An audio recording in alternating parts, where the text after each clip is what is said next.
in front of me in such a way as if my nose was grazing his suit jacket, okay? And that was 2 times that award season. He basically did that exact same thing to me. Oh, my gosh. Honestly, I don't blame Reese for divorcing him. Just kidding! I'm kidding. I don't know what I'm doing, but I'm doing my best. Kisses come back insufficient funds. Can you get to that? Can you get... Probably doesn't bode great that Mark and I played that at our wedding. Oh, interesting. Huh. I can't turn the air off, Caissie. I'm so sorry. I'm so sorry, guys. No, I'm sorry. We can't have you. It's like everybody knows. I'm schwitzing already. I'm already schwitzing. Here's what I'm guessing is that everyone, everywhere where they live, where they're listening to this, also has their air conditioning on. So just pretend it's the noise of your air conditioner. Global warming gonna get ya. It's wild. It's coming for you. I saw something the other day that a science-y friend of mine on Twitter posted some astonishment that there was a volcano, like an undersea volcano that erupted. Great. I think in January. Sure. Anyway, I love science, but I couldn't make heads or tails of this. All I know is that my science-y friend said, holy shit, there's 10% more moisture or more like precipitation in the atmosphere because of this volcano situation that happened in January. And it seemed like everybody thought it was a big deal, but I couldn't. They were saying that we'll see the effects of it in winter and years to come. But I thought that was why Los Angeles's greatest threat now is flood. Oh, is it? I don't. Yeah, there was a thing that was just released. And actually I had this like crazy apocalyptic dream this past week that involved like a great flood. And I used to have apocalyptic dreams when I was a kid.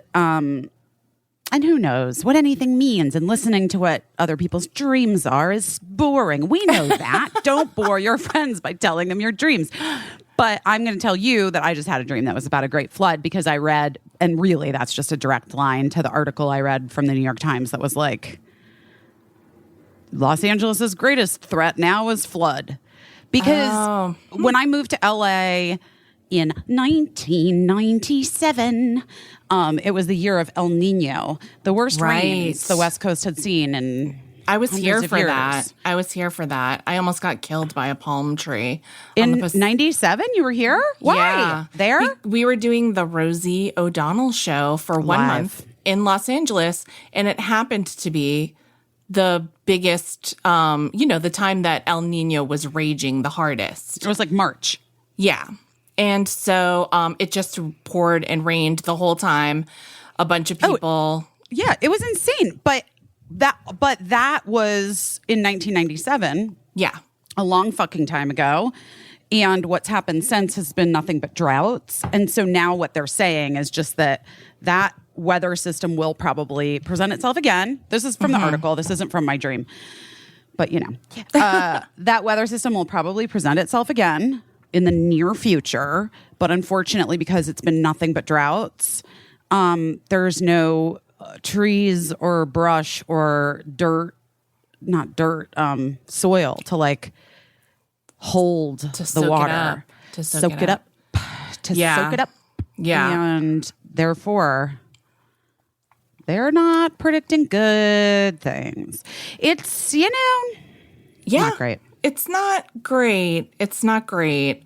LA is so weird, man, because like we're always wanting rain, right? We need it so the state doesn't catch on fire, but then we can't have too much. I know for a fact that this little house that I live in has flooded because of like too much rain in the past. No one told us this. I can just tell from the dining room floor where the wood is damaged. And we haven't been able to repair it yet. But yeah, I think we have to break up with the guys that were coming to mow our little patch of lawn because there just is no lawn. Well, I do think that if you live in a place that is drought city, you gotta just rip it out and just put gravel in. Yeah, I think you're right.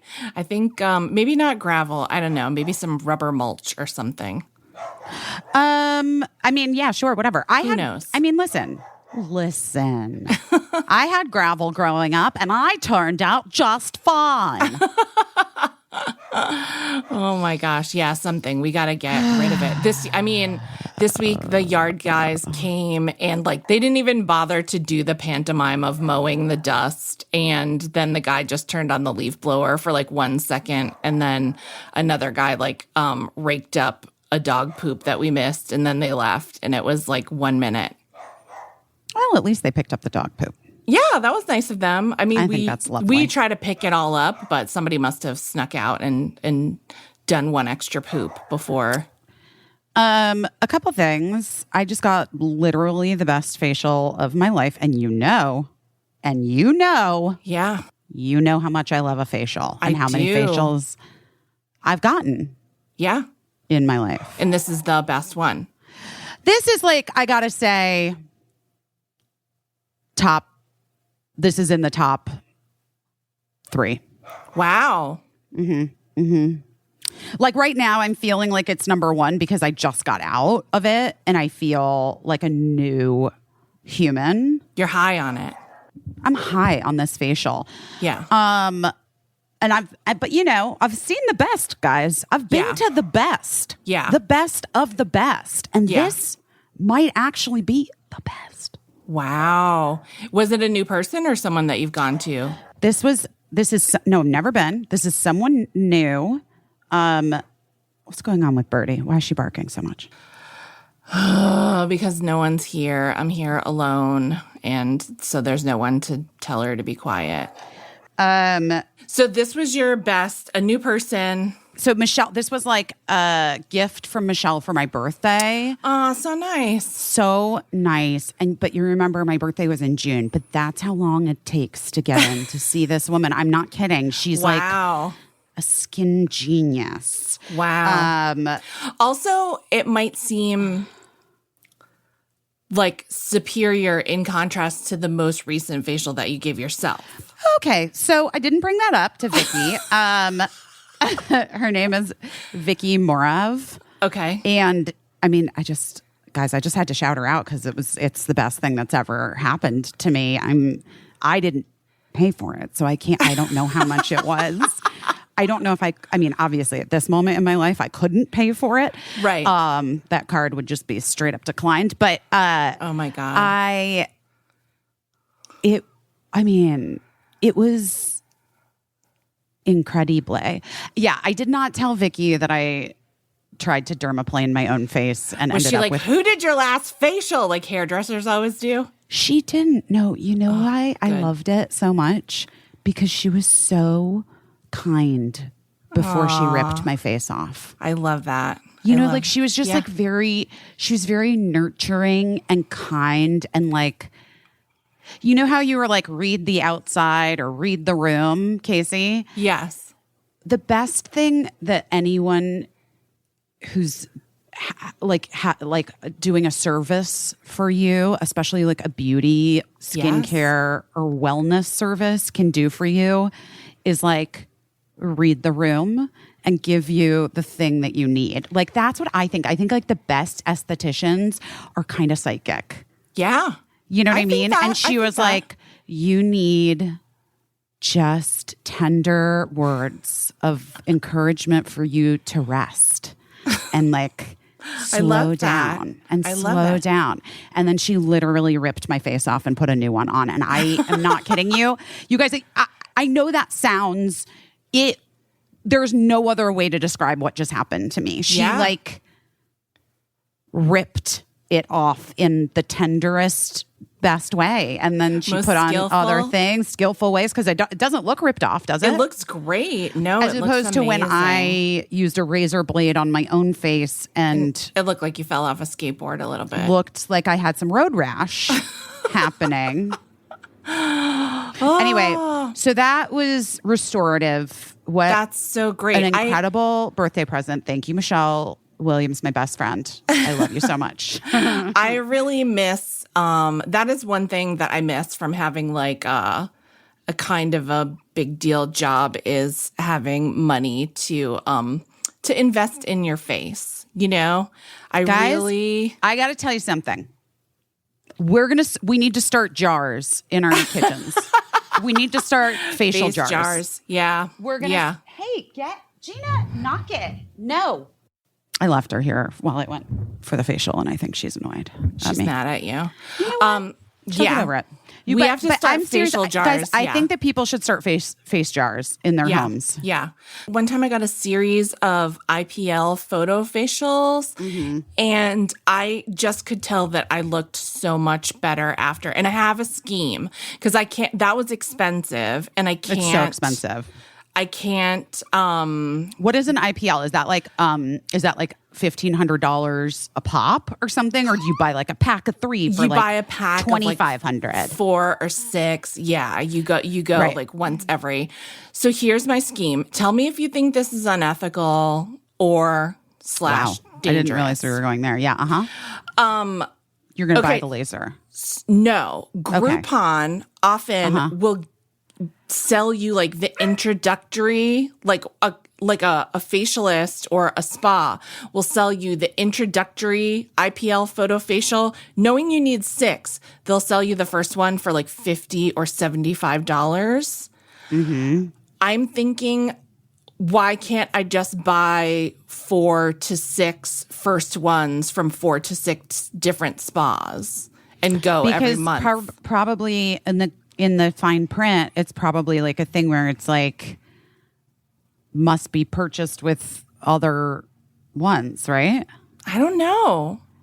Well, look, if you can, you just have to keep track.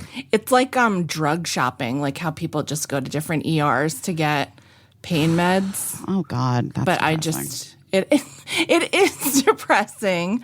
But I feel like in this case, if I can do it, maybe it's harmless, but also it is kind of unethical. But also maybe one of those spas will win me over, and someday when I have a lot of money again, I'll just go exclusively to that spa.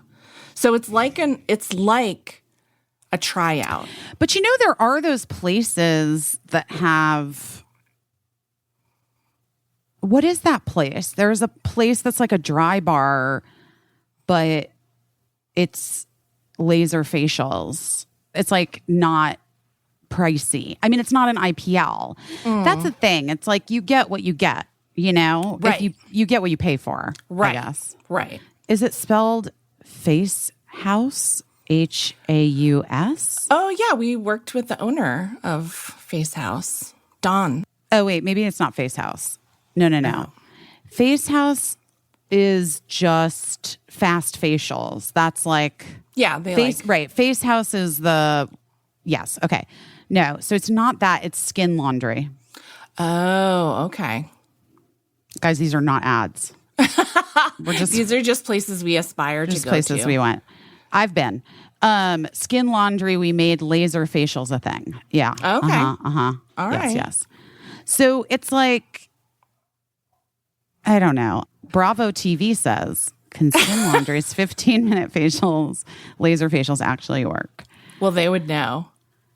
I think it's like the idea is that you do it weekly. Yeah. Okay. I really want that photo facial because I have 2 birthmarks on like either of my cheekbones, and they get really dark in the sun, and people are always like, what happened to you? Do you have a bruise? And I'm like, no, it's a birthmark. And then those photo facials just make them kind of light and they disappear a little bit. So Well, I mean, you could try this place too. Skin laundry place. Mm-hmm. I'll see. I'll look into it, but 3 treatments are $150. So that's why you like your first laser facial is only $100. but what kind of laser? What is it? Because all the lasers do different. Thermofractional facial. They do different things. Services. Every laser has different properties. The signature laser facial corrects and prevents breakouts, rosacea, pigmentation, builds collagen deep within the skin. Melasma and pigmentation, rosacea, acne. Okay.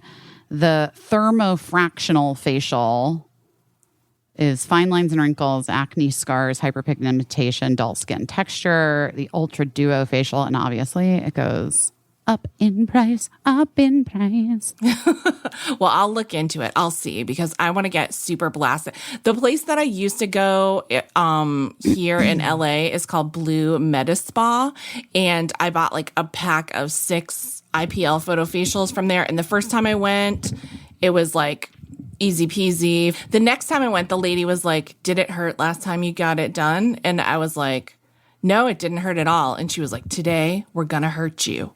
And that one came out great.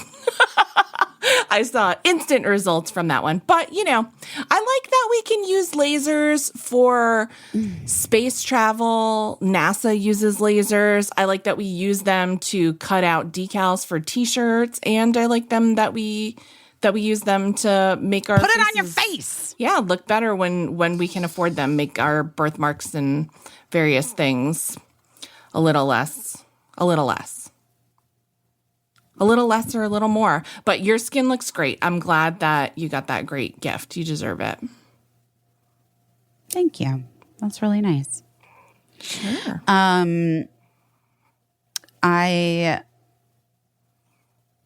did so much housework stuff. Really?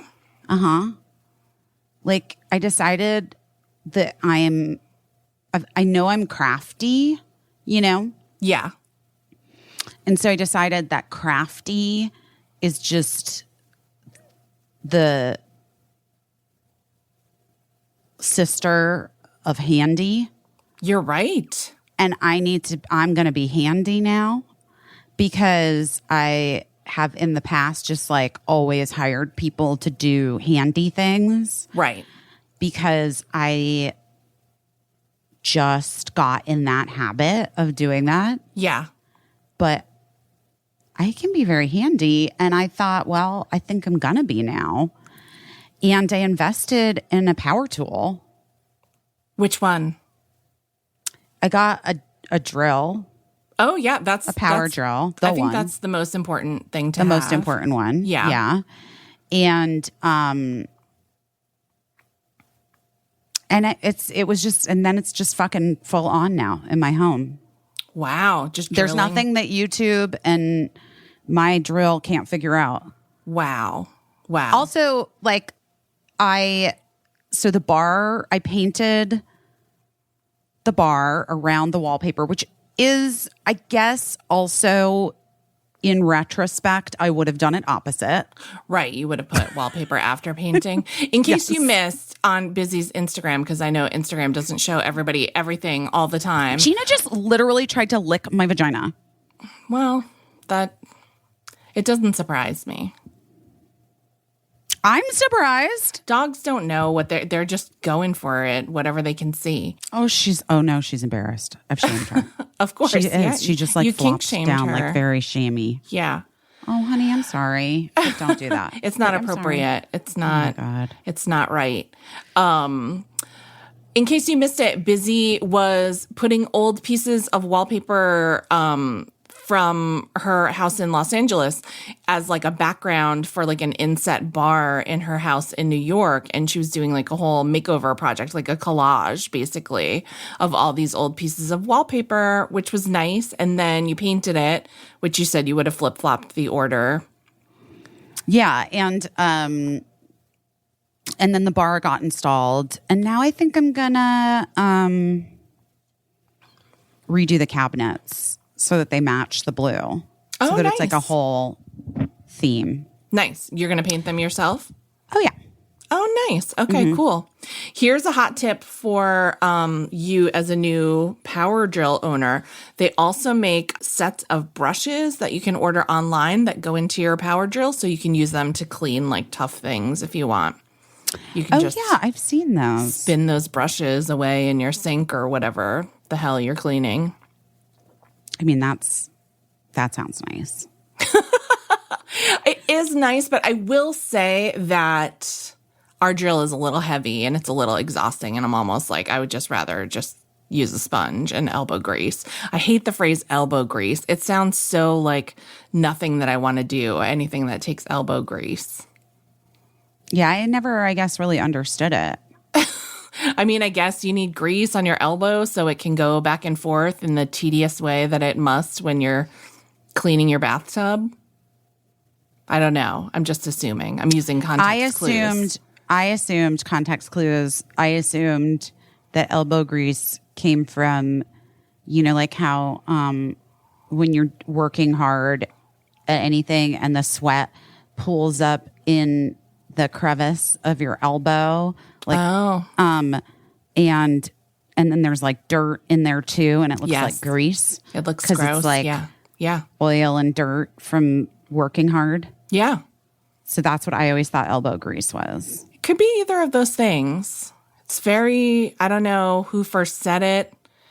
I don't know what they meant by it, but I do know that it is often something that I don't want to do, something that takes elbow grease. Yeah. I like a machine.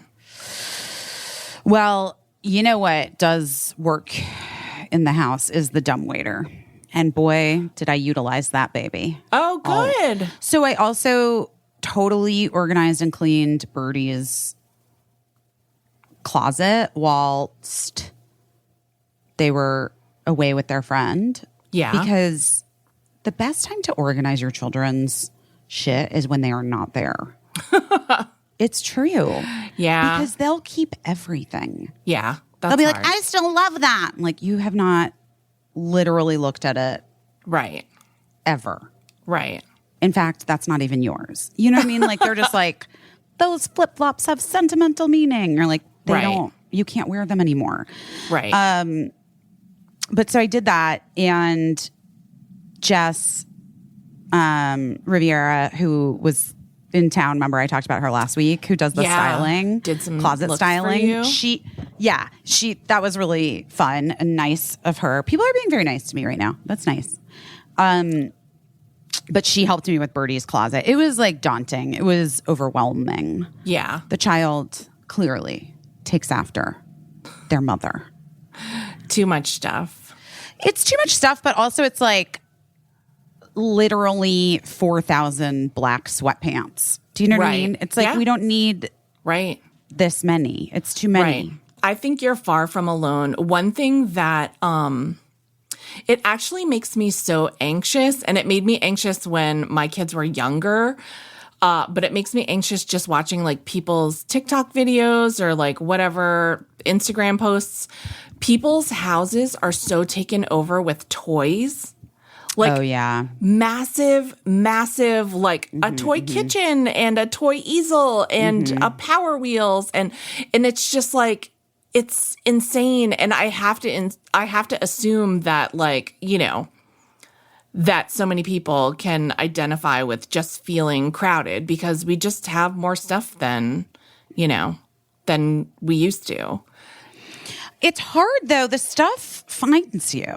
You know what I mean? Like, sometimes you don't even find the stuff, and the stuff just comes a-looking for a new home, you know? It's true. And especially when you have little kids, or like in your case, I think you get like a lot of promotional things sent to you.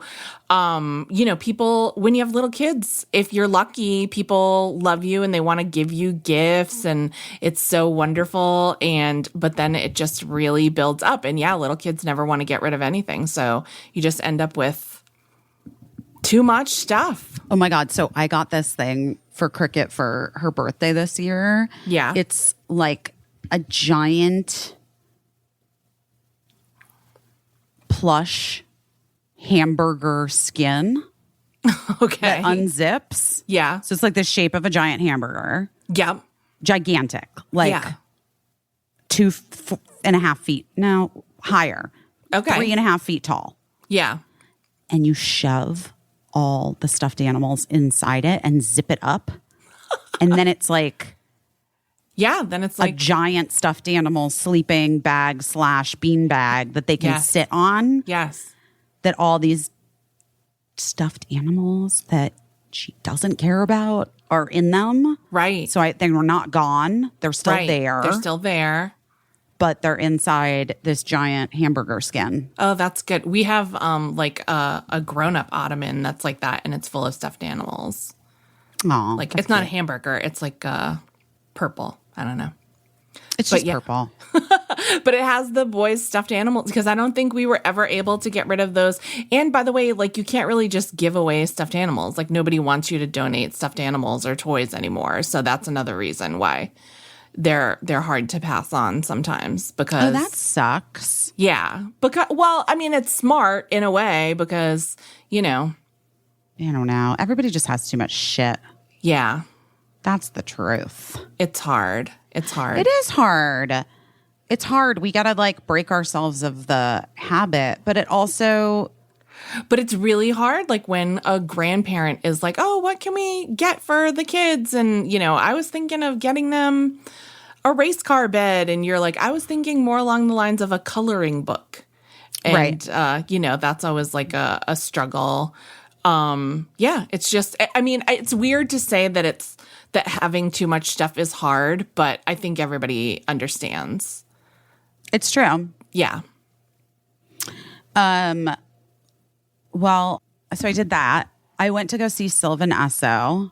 Yeah, I saw your Instagram posts. It was so fun. I like love them so much, and Amelia is a friend. Sylvan Esso is a music group, in case you don't know. Do people not know? I think people might not know as much as you know. Yeah. Oh, But maybe they'll check them out now. You should check them out because you had so much fun.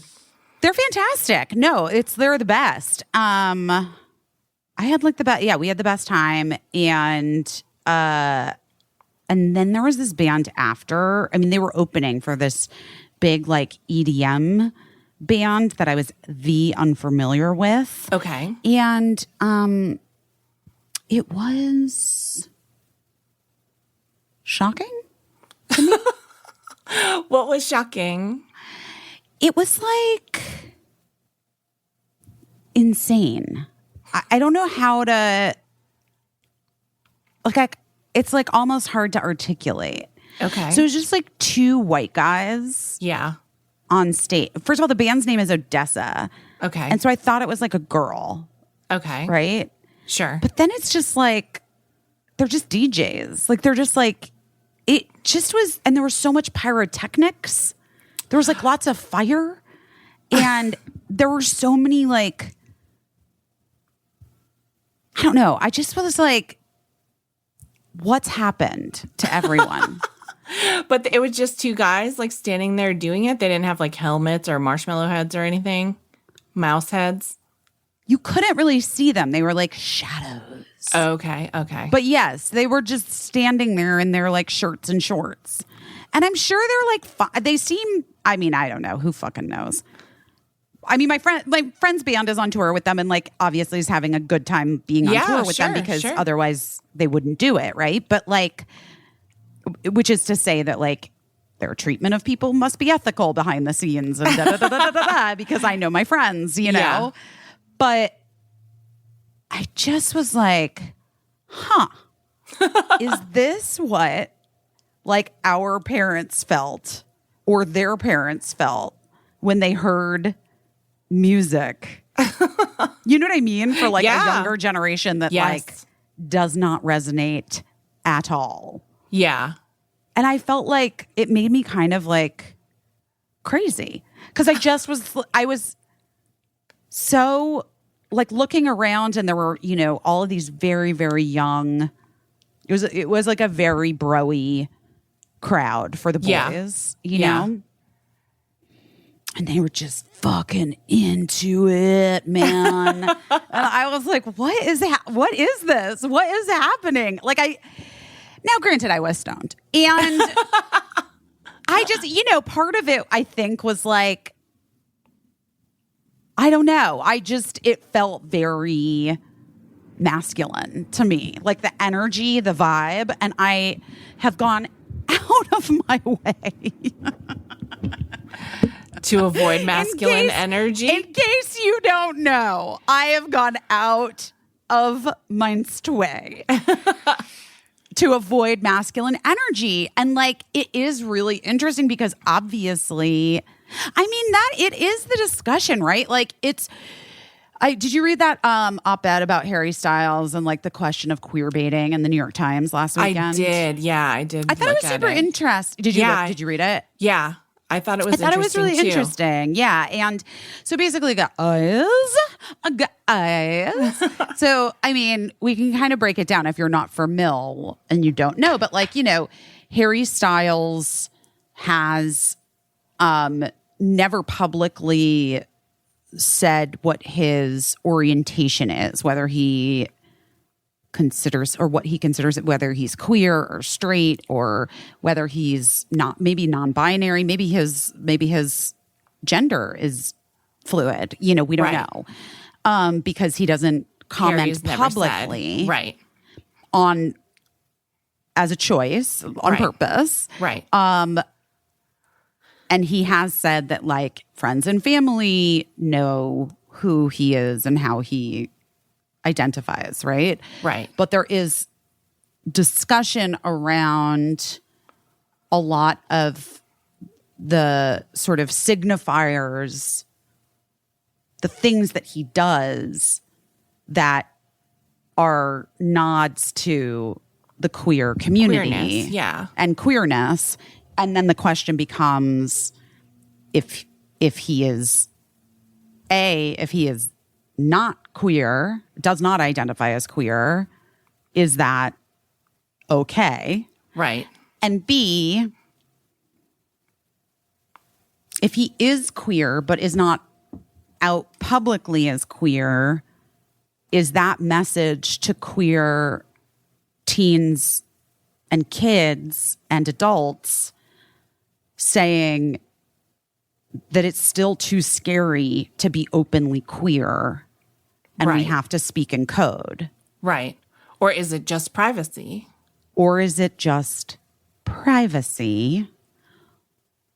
Right.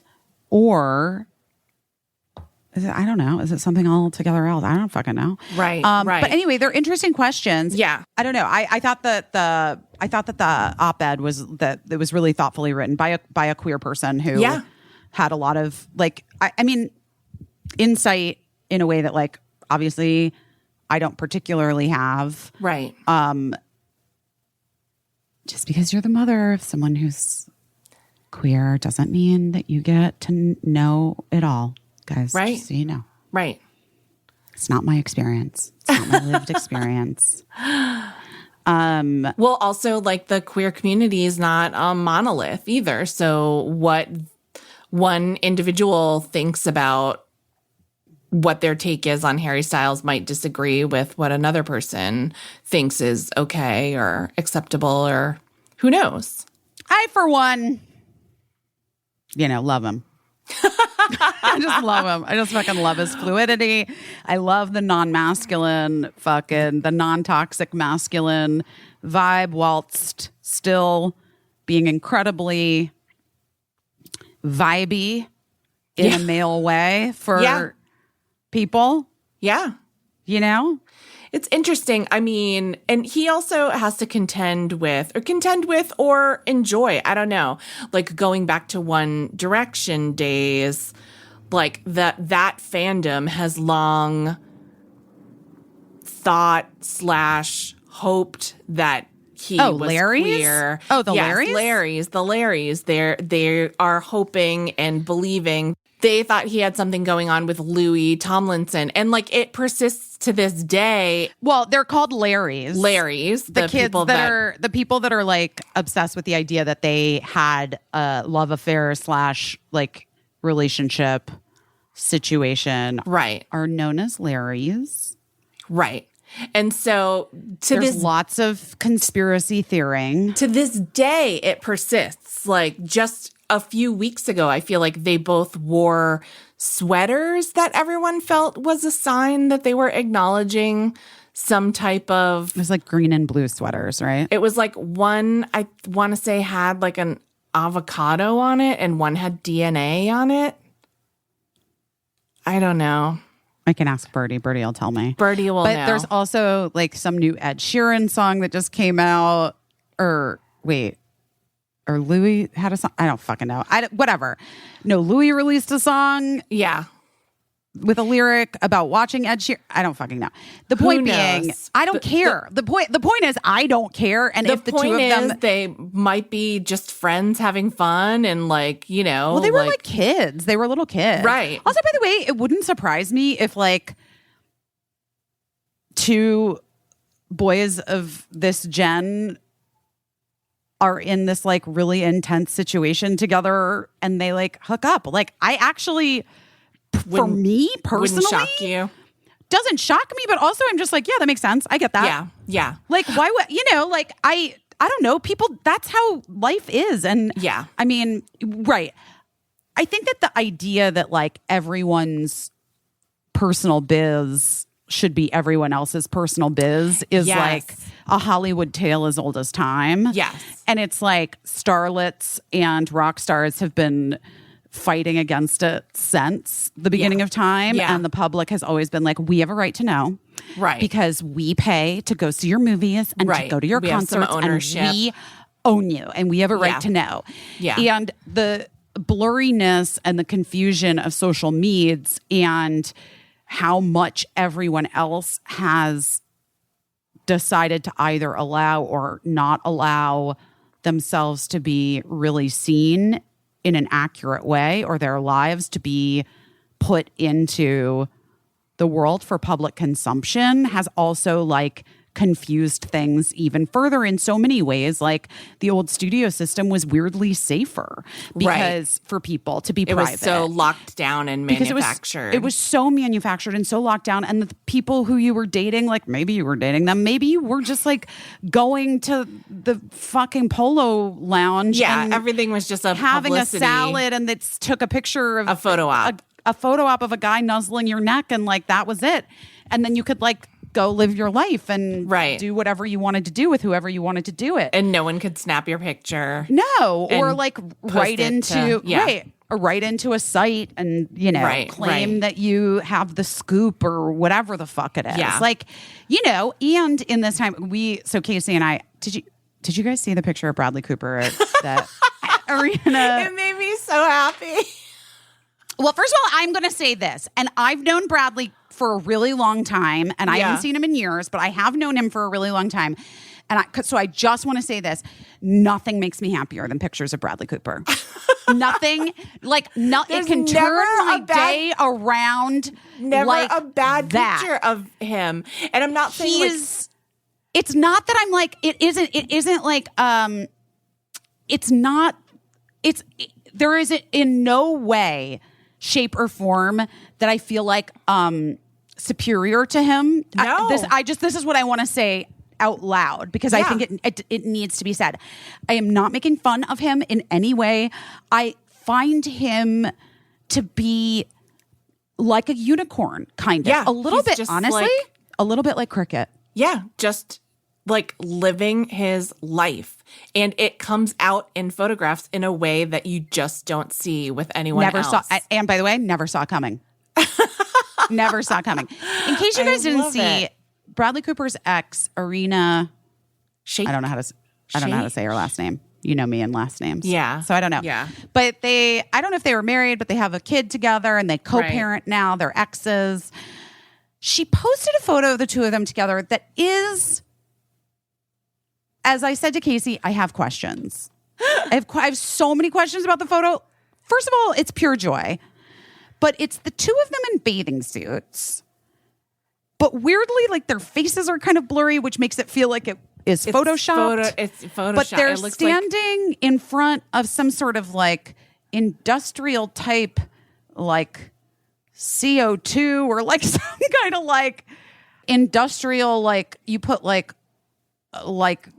oil in it or something. I mean, like it's like a weird machinery. It's machinery. Yeah. And they're barefoot. They're barefoot in their bathing suits. He's wearing, by the way, we're saying bathing suits. He is wearing the tiniest. Really short inseam. Of shorts. Yeah. And he's watering a pig. And his sunglasses are like up on his forehead and there's a little bang sneaking down. Love a little bang. And there are just these like two pigs that he's just holding this hose. And she's got her like knee up like supermodel pose. Yeah, she looks so cool and chic, and he is smiling like a literal pig in shit. He's like looks like such a doofus. Like he's just he looks so happy. He's just like, can you believe it's pigs? That is what made me feel like it was photoshopped, not just because of like the Oh, by the way, he's jacked. His body is completely jacked. Well, his upper body, yes. His upper body. I did point again. No judgment, guys. Yeah. I've gained 20 fucking pounds in the last 2 years. I did point out that it seems like he skips leg day sometimes, but his upper body is jacked. But then you would just expect like him to have a badass expression on his face, but the biggest smile, or Caissie, or just a smile, just like a regular smile, just a regular neutral smile. Like she's giving you like a neutral, like here we are, like here we're together, here I am, co-parenting. But the reason I feel like what lent it an air of photoshoppedness to me, I'm not saying that it is, I don't think it is, but what made it feel photoshopped to me is how big his smile is while he's standing barefoot in pig mud, because I would never be able to smile with that much happiness standing. Also, his face is like weirdly blurry. I don't know what's happening in this picture, because he was but you probably like wiggling around with happiness. He's clearly thrilled. He's thrilled. He's thrilled. But all of this to say, like all of these things, what seems like a very intimate and private look into someone's life that they've posted on social media, does two things. Like in one sense, my whole thing, like how I've chosen to live my life on social media and on this podcast and like at set, it does one of two things. Number one, it allows people to feel as though they are super intimate with you. Right.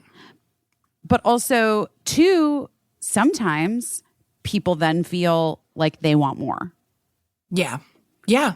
And they should have more. Or that they know more. Or that they know more. That they're an authority. Sure, they're an expert. They can read and like we're all guilty. I'm fucking guilty of it. You'd think that I wasn't on 17 group threads about that fucking Bradley Cooper arena shake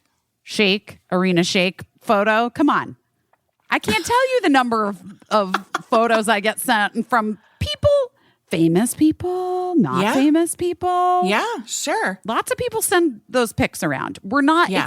Culturally, we're not above a moment of goss. No, I mean, Ben Affleck, his existence has gotten me through the pandemic. He really, you know what I want to say? He really took one for the team with that. Yeah. He really did it for us. He's been a gift. Did it for us. He's been a gift. And so whatever. What else I want to say, though? I don't know if this is going to be controversial to you. Okay. Too many weddings. I agree. Because you know what? You lost me at the last one. Are we allowed to have a plantation wedding? No. No. No. You're not. Not even if you're fucking J-Lo. You are not. I'm sorry. Bye. Not allowed. No. And they should have heard about that by now. Someone should have mentioned it. No. No. And also, I kind of think like people lost interest in the weddings. Like, how many dresses has it been? Too many dresses. It's too many dresses. It's too many weddings. It's too many dresses. Too many honeymoons. Yeah, which I'm glad for them. I hope they're having lots of fun. Did you had a honeymoon? No, I never went on a honeymoon. Never? Mm-mm.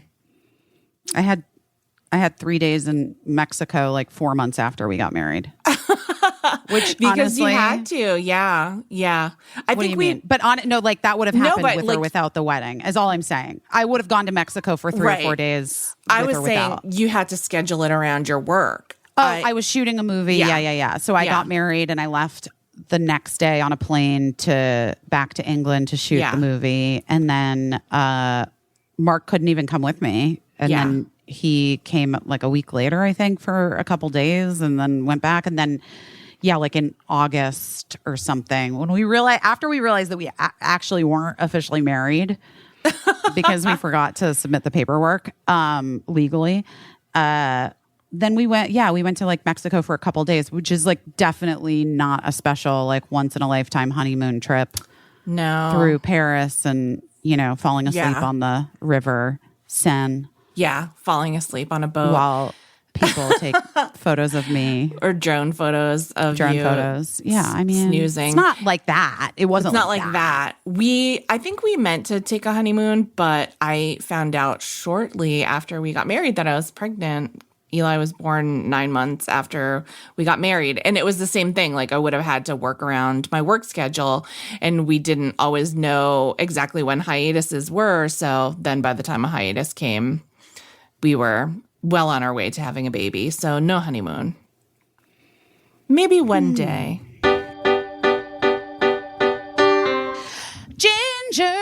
Ginger essential oil. That's ginger with 2 J's. Ginger.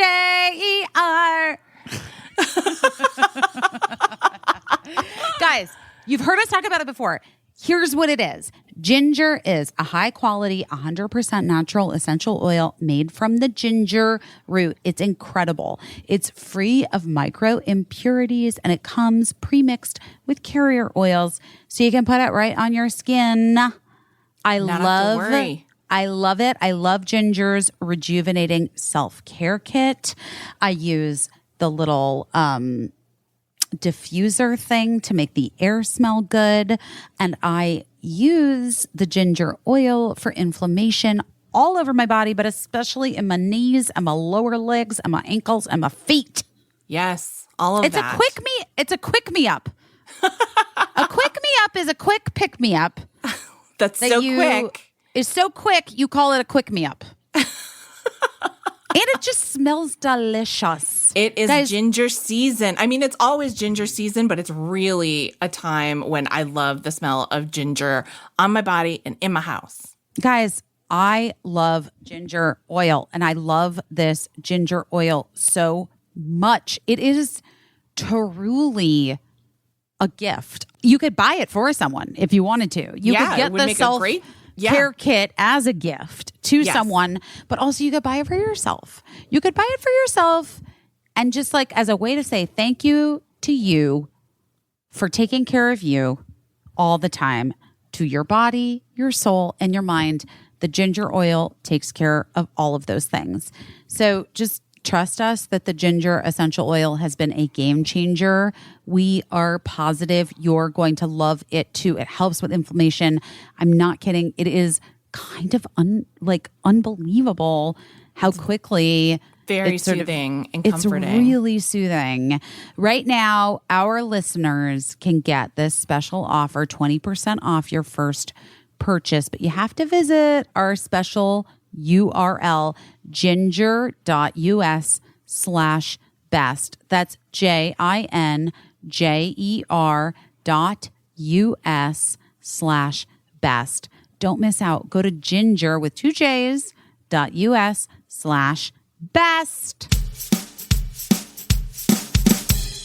We were talking about credit cards earlier, and this is a really interesting new credit card.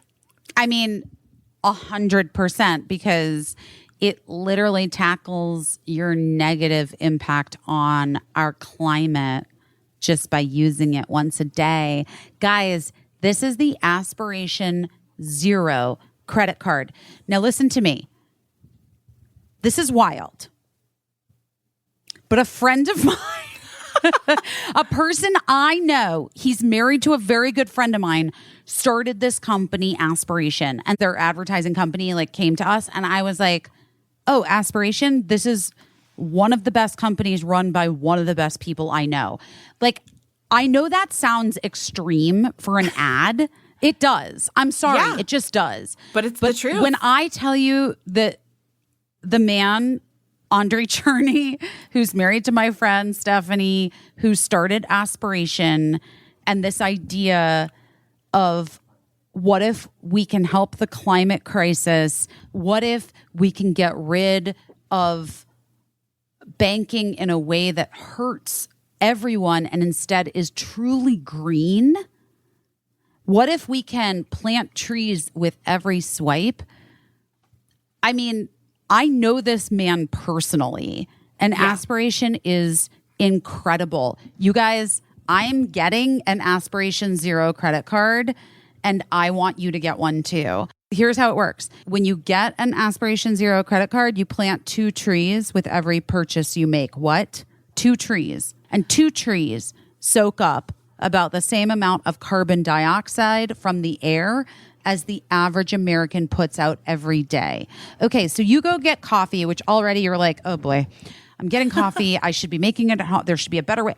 Right. But then you use your Aspiration Zero credit card, and the 2 trees that they're going to plant because of your purchase, you're offsetting your purchase with trees. That's wonderful. And along with the reward of knowing that you've turned buying a latte into a way to do your part to save the planet, you also get the other kind of green reward too, cash, because they offer unlimited 1% cash back on all of your monthly purchases when you hit carbon zero for the month. What? When you hit, do you hear me? When you hit carbon zero for the month, they're going to give you unlimited 1% cash back on all of your monthly purchases. Okay. This is not the part that they told us, the ad company that hired us. I just want to tell you this. I do not know, in the same way that I talk about Sarah Bareilles on this podcast as like a genius, Andre Cherney is one of my other friends who's a genius that like honestly makes me cry with how brilliant he is. So when I tell you that we can, like, this is a better way to do things, it's a better way to have a credit card, Caissie, I need you to get an Aspiration credit card. I'm not kidding. I definitely will. And a bank account, like, it's incredible. And Andre Cherney is truly, like, he's the smartest person I've ever met in my life. Like, honestly. And he's married. He happens to be married to my friend. I was at their wedding, guys. It's not a big deal. I was in it. I wore a dress. It's great. The point is, you got to get into this Aspiration banking, and you got to get the Aspiration Zero credit card. And thanks to people like you, Aspiration's made a huge impact. They've already planted 75 million trees. I'm sorry. Incredible. What? It's incredible. So listen, make your dollars make a difference. Apply for the Aspiration Zero credit card today and earn a $300 welcome bonus after spending $3,000 in the first 90 days. Lots of people do it. You can too. And then you get $300. Apply right now at aspiration.com/best to go carbon neutral effortlessly and earn a $300 bonus. Go to aspiration.com/best. The Aspiration Zero MasterCard is issued by Beneficial State Bank pursuant to license by MasterCard International Incorporated. Good credit required. Terms and conditions apply. What would you do? What would be your dream honeymoon? That's a really good question. I know. That's why I'm asking it. Maybe go to Europe because Matt's never been to Europe, or maybe, maybe even just London because he loves music so much, and so much music that he loves is from England. Or maybe, who knows? Maybe like Greece. I don't see you guys in Greece. I'm not gonna lie. Yeah, it's you don't very love. sunny. Listen, you don't love water. Yeah, don't love swimming. No, I love water. I don't love like frolicking in a what I'm swimsuit saying. in front That's what I'm of God saying. and country, no matter That's what what country it is. But that's what it is. It's Yeah. frolicking in front of God and country in swimsuit in Greece. That's all the people that I saw over the summer who were in Greece. That's exactly what they were doing. Yeah. Frolicking. Yeah. I could see you guys doing like a really fun road trip in Europe for a honeymoon. Yeah, that could be fun. Yeah, I could see you like hitting a couple cool places, driving a car Yeah. around. I'm gonna manifest that for you. I've only been to England, by the way, and I went only for work. So, like, I've never been to Europe either. I think you guys do like a European little car tour together. Yeah. That's like super cute, and then you end in Paris, and then you take the little channel over to London. There you go. You end it there, and then you fly back from London. All in all, guys, we're talking. This is going to be 3 weeks. Okay. And we're going to need about $250,000 for this trip. Oh my gosh. Well, I think we can get the 3 weeks. Can you imagine? Oh my God. That's how people do it though. Oh my know. God. The fancy fucking trips people take. Jesus. It's wild. I mean, I was really lucky because when I went to London to work, we were doing the Late Show with David Letterman from Thames Studios on, the Thames. And that was the view from my office. Couldn't be more beautiful. We did bits for the show in every London location. So I got to like do everything. I got to go to like the Tower of London and Trafalgar Square and the jewels, the crown jewels. Exactly, Yeah, exactly. sure. So I got to do got you. everything. But also I was too young when we went to be able to rent a car. And so the show... You don't want to drive in London? I didn't want to drive. I mean, other people did, but That's insane. No, that's I was fucking too stupid. young. You would and die. the show got me a driver. Great. And it was this guy who had worked at the Palace. He had worked he was part of the Palace team. And he just drove me around in his Jaguar the entire month that I was love there. I love him. I loved him too. Yeah. I love him. He was wonderful. So I had a really good experience there, but I have not seen the rest of Europe. So seems like a good thing, Well, I'm going to say that I feel like we are going to manifest that. I don't think it needs to be $250,000. No, but I do think it is going to be expensive. It is expensive. We I think. sent Matt's parents on a trip to just London for a couple weeks a long time ago. And it wasn't like, it was a once in a lifetime trip for them. And it was it was an expensive gift, but they totally deserved it. And they totally literally only went once in their lifetime. So, so didn't mind, but it wasn't more than five digits. Right. First things first, you got to get some points and some miles. You know what I mean? Oh my gosh. We got to talk to that points guy is what we got to talk to. Points guy.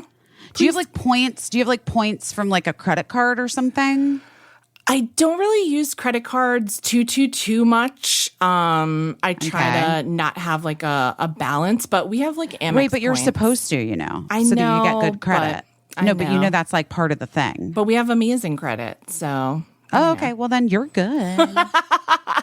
But listen to me. we do have Amex points. I always admire so much when someone's so great with points. I think you are, and your dad's really great with. No, my dad. points, My right? dad is really great with points. I've been pretty good with points in historically speaking. Yeah. You know what I mean? Yeah. Right now those points are gone. But so I can't use them for anything. But I do think it's always interesting, like when people are like, oh yeah, I don't know what that is. Like I don't Right. even have, you're like, wait, what? What do Right. you mean you don't have you don't use them or you don't get them. But there's the guy that like shows you how to do it, I guess. I don't know. I've never listened to him, but but he seems to know what he's talking about. So, you know. Well, that's my wish for you. I wish for you that you get like a European traveling time. I think that would be really fun for you guys. Yeah. I mean, I have seen National Lampoon's European Vacation many times. So I only saw it once, and all I remembered was like some girl with blonde hair and her boobs out. That's every National Lampoon Vacation movie. Well, I mean, boobs I don't know. I everywhere. was little. I don't know. Oh no. And we all just thought it was totally normal. Yeah, I don't think it was. Clark Griswold was continually lusting after.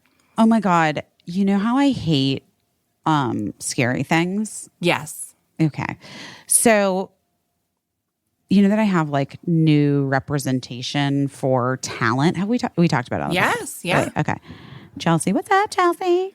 I don't think she's listening to the podcast, but I hope not. I hope she's working. Hope not. I hope she's got other things happening. Yes. But she sent me a script. She was like, "Oh, this is getting going. It's like interesting. You should take a look at it." I read it, and it was not what I was expecting, and very dark. Okay. And then here's what I appreciated about how Chelsea gave it to me. She didn't really tell me much about it. Yeah. She just was like, "Here's what it is. Here are the people involved. You should read it and see if you like it, and if you do, I'll like figure out. I'll see what's happening with it." You know what I mean? Yeah. She's just trying to get a vibe for me. Yeah. And I'm a fast reader. Well, it's based on like a murder podcast. It's a true story, which I didn't realize, because I don't know murder podcasts. And well, let me tell you something. Things. They make 4 limited series out of every murder podcast. There's 4 different versions of every true crime podcast. There's like 2 dramatizations, a documentary. I don't think that's not true. There's always there's 1 dramatization and 1 documentary. Maybe 2 documentaries. Maybe documentaries I feel like are so much easier for people to make multiples of, because I just think that the production value is lower than like casting and all that stuff, you know? There's one right now about this lady Candy that I just watched, one starring Jessica Biel, and now there's another one coming up starring, I forget who, but as the murderer. Why do people love these so much? I don't. It's really. I mean, I listened to the first serial. Don't get me wrong. Who didn't? Adnan Syed. Right. I did. I listened to that too. I was still on fucking Cougar Town, guys. That's how long ago that was. That was so long ago. I remember, this is not even a joke. I remember explaining on set to my fellow actors what a podcast was. Oh my God. I knew what a podcast was from Best Week Ever, because we had video podcasts on the Best Week Ever website. But then when audio podcasts started happening, it blew my mind. That's Isn't a video podcast just a TV show, babe? Kind of. It kind of was, but they were like self-encapsulated. Actually, is this a fun tidbit? Michelle Collins, our friend, was one of the Best Week Ever podcasters. She did videos overnight to like update people on pop culture. Also, Michael Cyril Creighton, who is a great actor, and he, in my opinion, stole the show on Only Murders in the Building this season. He was also one of our podcasters on Best Week Ever. And some other people. Great fun facts. I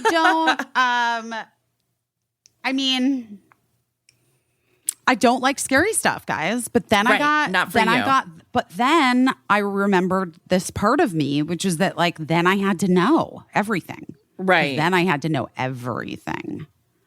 Because did we ever talk about how I was obsessed with dead babies when I had kids? Well, maybe even before that. I was obsessed with like murder stories, like People Magazine dead baby stories. Right. Because I would always try to find why it's not going to happen to me. Right. Or yes. You know what I mean? Yeah. So that's like, so I think that that's what the murder podcast thing partially might be with people. Yeah, that it's like your brain trying to justify how you're never going to be serial killed / you're not married to a serial killer / your children aren't serial killers / your children aren't going to be murdered by serial killers. Right. Is that right?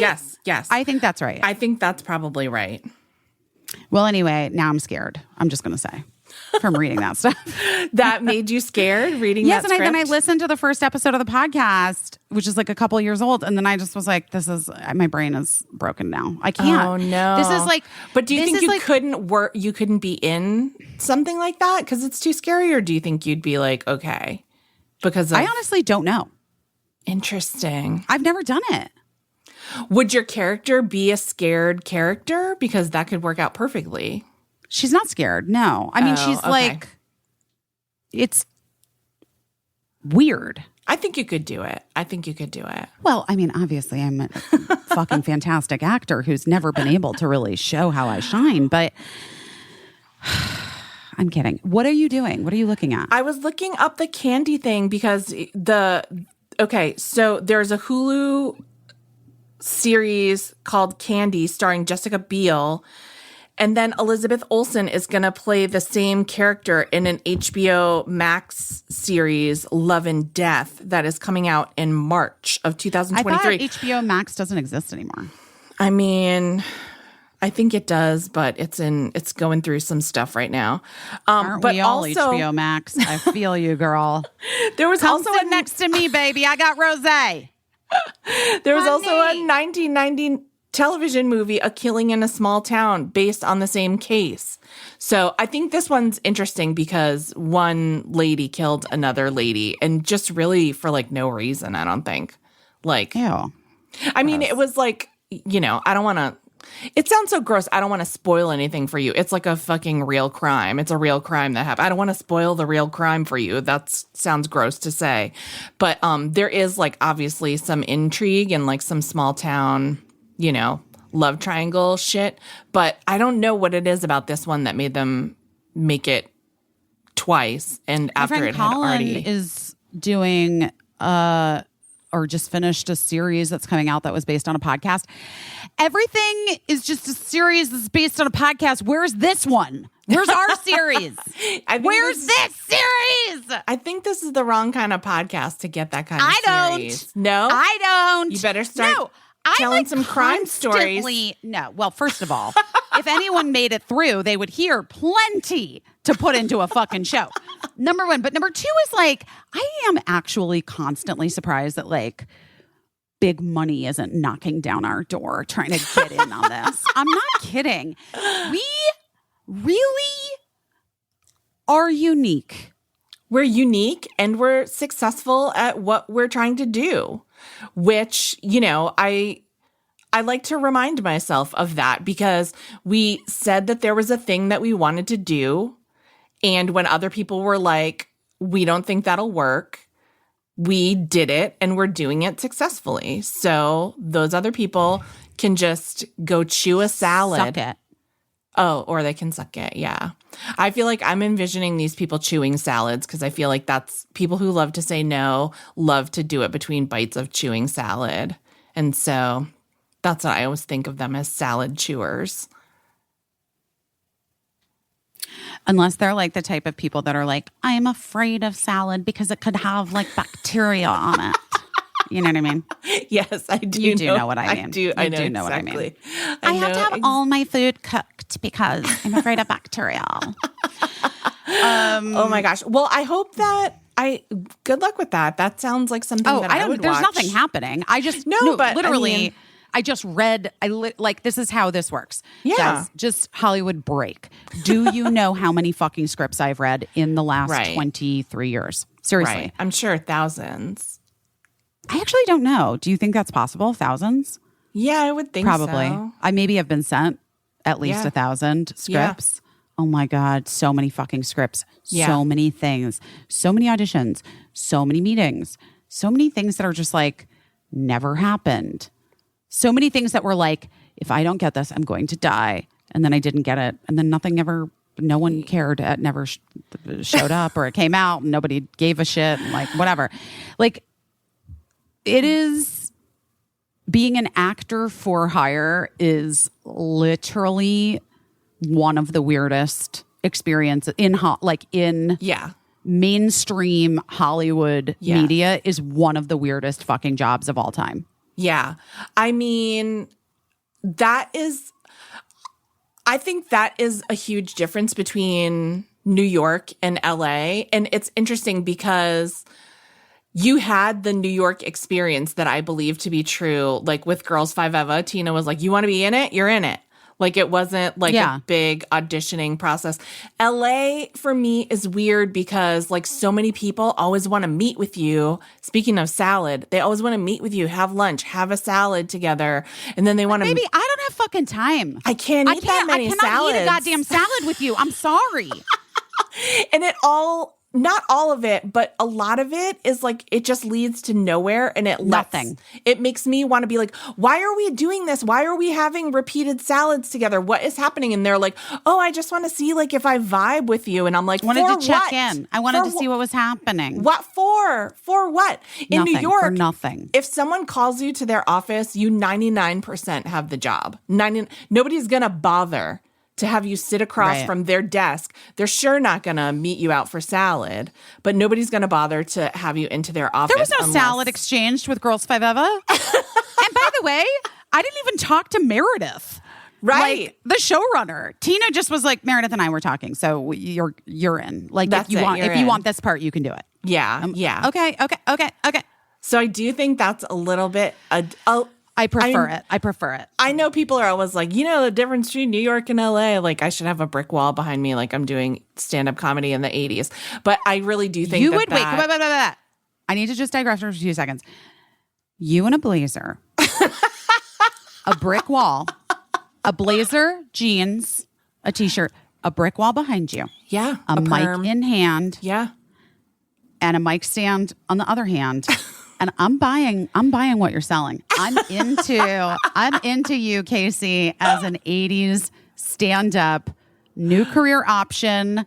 Let's see where it goes. Let's do it. Because now that the acting job isn't going to come to fruition for you. Yes, you knew that, but everybody didn't know that. But I didn't get that acting job. Big reveal. I didn't get that acting job, but they did let me know very promptly and very kindly that I didn't, which all my actor friends were like, that's so much more than anyone ever does. No one ever tells you anything. They're just like, you're like 7 months later, like the movie comes out and you're like, I guess I didn't get that part. That's what Ashley Nicole Black is like. I always, find out I didn't get it when I turned it on and I'm like, oh, I guess I'm not in that. Okay. But they were very, very kind. And again, I had so much fun. But so now that the acting's not happening, maybe stand up. But it's not just stand up. Like your bit is that you're an 80s lady a lady in the 80s doing stand up. Doing stand up. You're like, ladies, can I get a what on a tampon? What's with the cardboard scraping up the side of my... I mean, I don't fucking know. I'm just, guys, I'm not saying it's good. I'm just saying it's definitely a thing. It's a thing. It's a thing. You know who's stand-up comedy? So I went to Emily Beebe's Animal Fundraiser. Yeah. Was it great?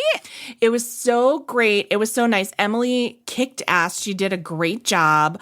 I tried calling her. She's not called me back. Maybe she's mad at me because I didn't bid on anything. I don't think she's knows mad I at don't you. Have any money. She's probably just exhausted because she worked really hard.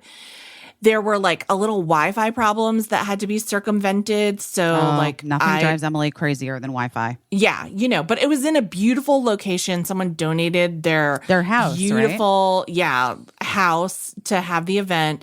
So it was wonderful. And our friend Nikki Glazer did stand-up comedy, and my friend Ben Glebe, who has a new special on YouTube, opened for her, and they were both wonderful. And it was so nice to see them both, and it was so nice to see Nikki in particular, because I was just like, you have one of our most popular podcast episodes ever, and if you haven't listened to that Nikki Glazer episode, I really want to encourage you to go back and listen to it and then watch her new stand-up special on HBO. There's one bit from it that I think is going viral. I've seen everyone sharing it where she's talking about how older guys always say that their young girlfriend has an old soul. And it's so funny, but it's so good and so trenchant. And the idea that she has grabbed onto there is so good. But the reason why I am encouraging you to listen to her on our podcast and then and then watch the special is because so much of the special, you can see that it was like she was forming those ideas back when we talked to her. You could tell that she was just reading like working on it. Yes. She was just reading this book that she was telling me and you about. And that book like plays into the stand-up special, like things that she's learned from the book. And so it's really interesting. And it's just a super fun progression. And I'm really proud of her because the stand-up special is great. And when you and I are always talking about like how much we want to be ourselves and do what we want to do, I think that's what she's done there. And I'm really glad to see people sharing that one bit in particular around because it is so good. Yeah. And she said she had so much fun on the podcast and she would come back anytime. So I hope she does. I do too. Yeah. You really liked her. I really do like her a lot. Well, anyway, so yeah. What else is happening? Too many weddings. A lot of weddings are happening. Not just the Affleck Lopez weddings, but just a lot of weddings are coming up. I guess people are starting to do that again. Oh, there's also, we didn't even talk about it. What? I'm sure people are like, can't believe you didn't talk about the Olivia Wilde, like, all that stuff, the whole insane messiness. And Taylor Swift announced her new album that's coming out the same day as Don't Worry, Darling. Yeah, it's a lot for people who love dramatic announcements. It's a lot. But yeah, the whole thing with, and then Johnny Depp's face appearing on the VMAs. And wait, what was that? He was like the Moon Man on the VMAs, and then people were like, what the fuck, MTV? Like, of all the people whose face you could have put on the Moon Man. Why the fuck did they do that? I didn't know that. By the way, I watched exactly 2.5 seconds of the MTV Awards with Birdie, and Birdie was like, I don't know who any of these people are. And I was like, I don't either. And Birdie's like, I'm just waiting for Taylor Swift. I think that it's a galaxy, right? Like what we're having, like when our parents were kids, when we were kids, there was like, you know, a handful of musical artists that were popular at a time. But now, like you're saying, you went to see your friends open for this band that you weren't really familiar with. It's because it's like a galaxy and there's so many genres and so many things. I don't know who Young Gravy is. I don't know why he was there. There's someone named Young Gravy? There's someone named Young Gravy, and he attended the awards with the mother of some TikTok star who I also don't know. Great. And they were like, all great. They were Addison Rae's mom. I know who Addison Rae is, for sure. Went to the VMAs with Young Gravy. Great. And they kissed on the red carpet. Sure. I don't know. That's that. But like Addison Rae's mom is probably what, like younger than me? She's like 37 years old. You know what I mean? Maybe. Like it's like I think that you are the same age as Justin Bieber's mom. I'm not kidding. Maybe. No, I think you are. Yeah. I'm not. I'm like not. Yeah. It's not like a maybe. Like it's like a actually. Yeah, I think so. Like we're weirdly the age we could have parented. We could have born these people. I actually think Justin Bieber's parents might be younger than me, but Great. This is even better. Even better. I don't know. I will say Addison Rae's mom, I don't know what her deal is and why she's dating Young Gravy. What I have gathered is that Young Gravy likes older women. I don't know how old she is, but she does have Kris Kardashian vibes, I feel like. I feel like if you look at her, she looks like she could like be playing Kris Jenner in a movie of the week. Young Gravy is 25, which is old. 26. He's 26. Oh, okay. That's old for Gravy. 42. She's my age. There you guys, go. I'm sorry. Okay. Well, now I'm just about to be mean. I can't get away from it today. But I am sorry. I do not look the same age as this woman. I'm sorry. I just fucking don't. I don't think And you know why? And you know why? Because you got that facial? 150% no. Because I don't fucking put shit in my face. I was going to say, I think she just has like a very 1980s looking aesthetic. No, she's Botoxed. Slick and back, dark poofed. hair. Yeah, but she's like she's got like the Botox face and she's got the filler. She has Botox and filler. I just Guys, think she mark looks like- my word. Hey, everyone out there, if you've gotten Botox and filler, no judgments, whatever, live your life. But if you haven't yet and you're like, I'm 35, I'm going to do it. I'm 32. Don't do it. Listen to me. Listen to your Aunt Busy. Don't fucking do it. Don't do it. Don't do it. Get the face jar. Put the money in the face jar. Go get yourself an IPL laser facial. Get the lasers, guys. Get the lasers. Get the peels. Get the facials. Get the skincare products that you need. Do not put the Botox and filler in your fucking face. You're going to regret it. It is a trick perpetrated by old ladies on young ladies to make all ladies look the same old age. And that is the fucking truth. I have yet to see one person my age or any age that has gotten a face full of Botox and filler where I'm like, yeah, that's it. I would love that. That's what I want to look. That's what I want to look like. Anytime a 42-year-old has a face full of Botox and filler, they look 52. And not even 52 like it just you're gives, 50. It gives like, that look. Yeah. They look like they're like in their 50s. Yeah. Yeah, because... Sorry.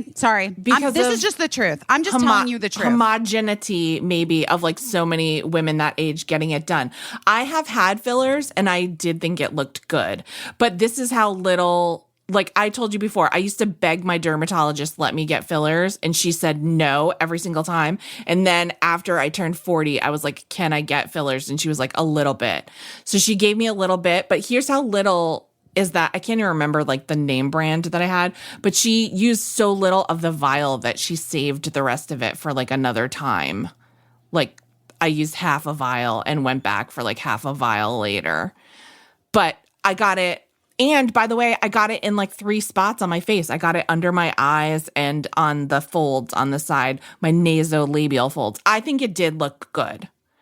But you can't overdo it. And I never did get Botox because I'm scared. But I know people do get it. And I think it looks good if you don't overdo it. I think it can look good if you don't overdo it. And you don't accidentally hit a nerve and freeze your face in a way that you don't want it to be frozen for 6 months. I don't know, dude. I don't know. I think that I am a fan of, I think that there are things to be done, right? Like, I think you can do things, but I think that there is like a current trend toward a very specific look. So going to a doctor and trying to go outside of that look is going to be really difficult for you if you're like, you know what I'm saying? Yeah. So I don't know. It just doesn't. I see these ladies with their Botoxes and their fillers, and I literally never think, well, that's what I should be doing. Right. But you see someone you see someone with great work done, and you're like, what is that? That's amazing. And you know what that is? Fucking lasers and peels and treatments and great skincare and rest and sleep and water and no drinking and no smoking and eating avocado. You got to eat fat, guys. You have to eat fat. You cannot skip on good fat, nuts and avocado and salmon and raspberries. Alkaline your body. Yeah. Some of those housewives, I have to say, like some of them would get a tune-up and look amazing. But I never wanted to be rude and be like, what precisely, like, let me get a notebook and write down what you had done. But some housewives, as we know, and I saw them up close, like some of them had some wild stuff done over the years and you saw their appearances changed, but a handful of them, which is interesting because I'm thinking of one housewife in particular who didn't display a great deal of restraint in her behavior as a person, but whatever she was doing to her face was good stuff. It was I'm not gonna deny that it was good stuff. Who? Sonia Morgan. Oh, yeah, she does look good. She was like a wild party girl, but whenever she would get a little bit done here or there, I don't know what she was doing. I never wanted to ask, but she always looked amazing. And this is a woman that I'm not sure how much she was staying hydrated and eating avocados. I got to be honest. I think she was like a party lady. And I think she was also starting out with good genes genetically. She just happens to be like a very lovely woman. But when she would like get something done, and you could always say like, oh, it looks good on TV, but in person, what does it look like? She always looked dynamite in person, which is, I'm very curious. It makes me want to go back through her social media because I didn't pay too much attention and see like what kind of lasers she was pointing at her mug because, woo. I don't know. Maybe I'm just being too judgy. I'm sorry, guys. I'm sorry. I'm being too judgy. You just having a judgy day? I don't know. I guess I'm just like, I don't know. I don't know what's wrong with me. I don't know. I get concerned for all of us. Yeah, I mean, I think that concern is valid. I feel kind of the same way about, and I know it's easily changeable, but everybody with hair parted down the middle, long, straight, dark hair, wearing like a tan or beige, like tank dress. Jumper. Yeah, Jumper. or romper. whatever. Romper. A or whatever. wancher. A wancher. We sound like Dr. Oz trying to do his campaign commercial in Wegner's when he said like he meant to say Wegmans, I think. But I haven't watched Wegner's. it, and I'm just so embarrassed that I've ever been on the Dr. Oz show. What did you talk about on Dr. Oz when you went on? It was for Girls Five Eva, and I'm just like, I remember even just being backstage and being like, do we really have to fucking do this? You didn't know he was gonna milkshake duck himself so quickly. What does that mean? A milkshake duck is like when everybody's going nuts for someone online or just like accepting someone online, and everybody's like, this guy's the king of the internet because like he did like, okay, like remember when that guy did that viral skateboarding video and to the Fleetwood Mac song, and everybody was like, this is the best video ever and this guy should be famous, blah blah blah. 100%. Now suppose if like you found out that guy was like a horrible racist or something, like a week after. That's what a milkshake duck is. It's based on this tweet where somebody did a tweet that was like, oh my God, milkshake duck is like the best thing on the internet. There's a duck who drinks a milkshake and he's so cute. And then like you find out that the duck's a Nazi like a week later or whatever. That's what milkshake ducking is when something you think like is jumping the shark.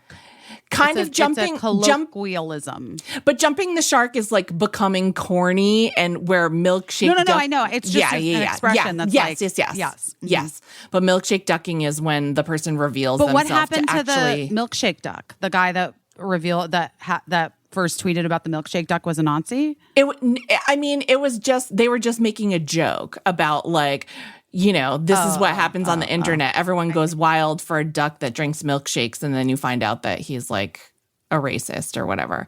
But Dr. Oz kind of like, he milkshake ducked himself all along because he was always selling his like quackery diet pills and things like that were bullshit.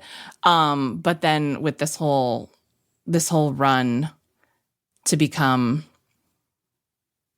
a part of our government, in a state that he doesn't live in, and it's all a lot. It's all a lot.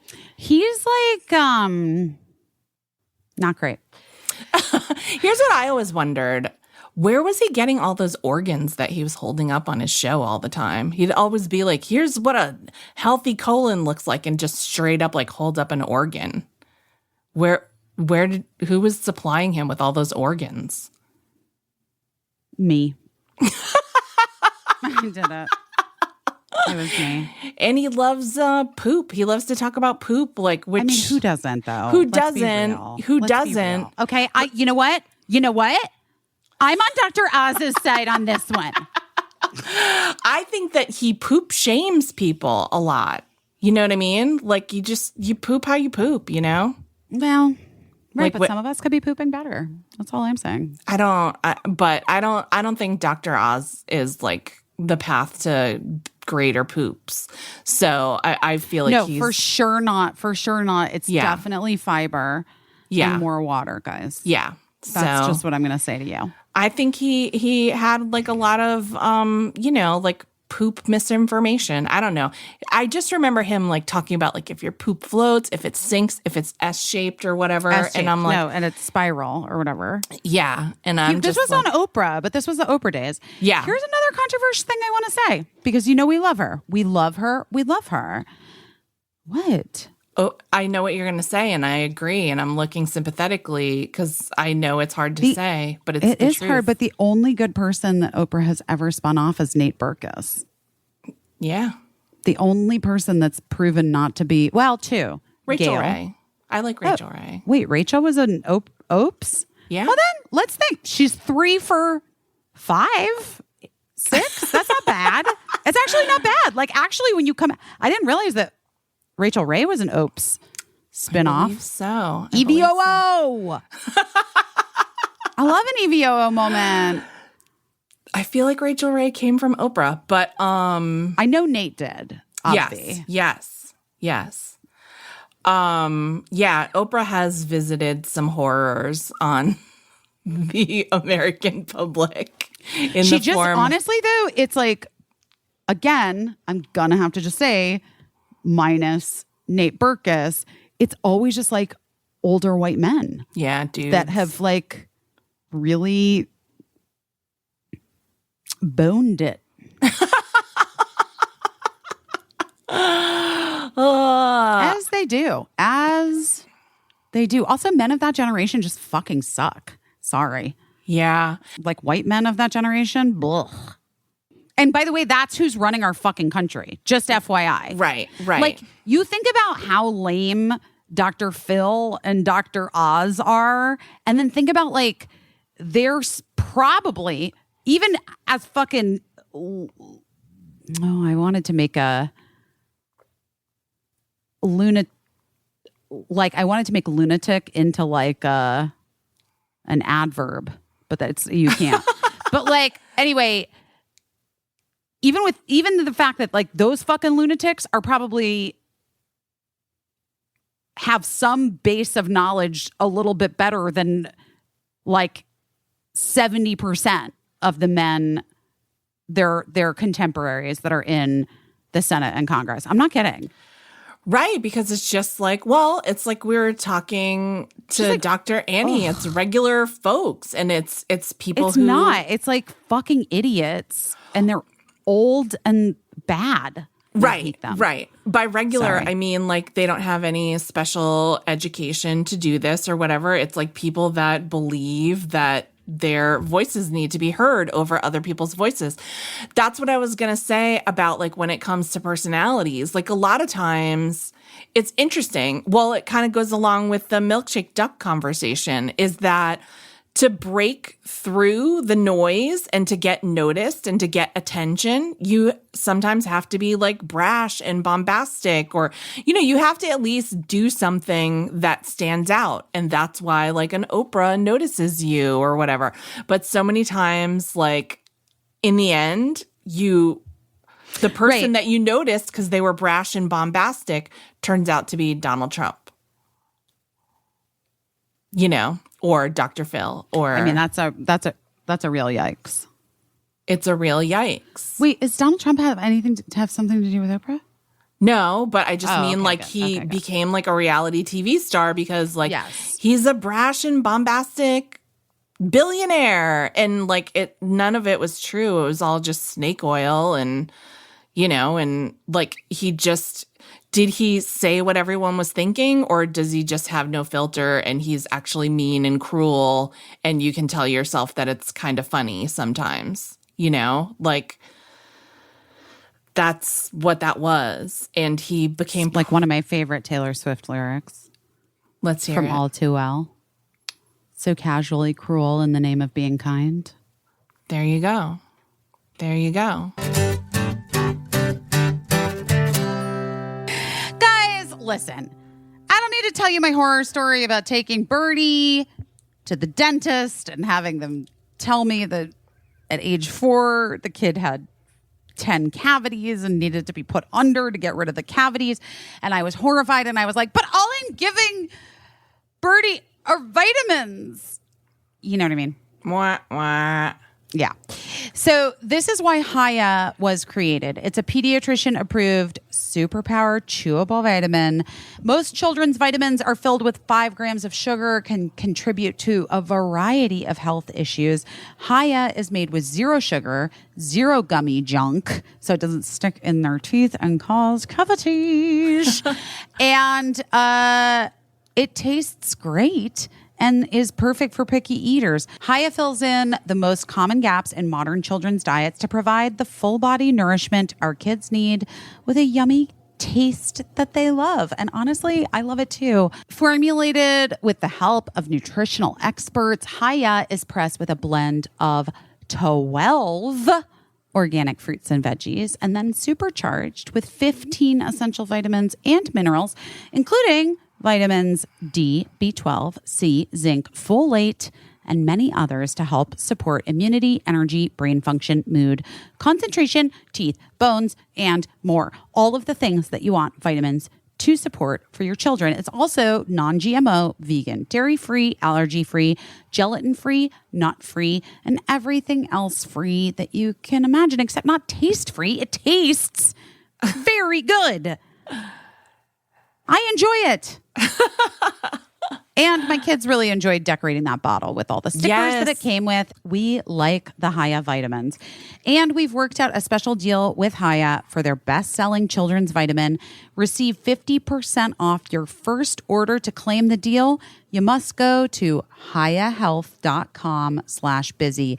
This deal is not available on their regular website. Go to hayahealth.com/busy and get your kids the full body nourishment they need to grow into healthy adults. Hiya, we love ya. Oh my God, Caissie, do you know what? What?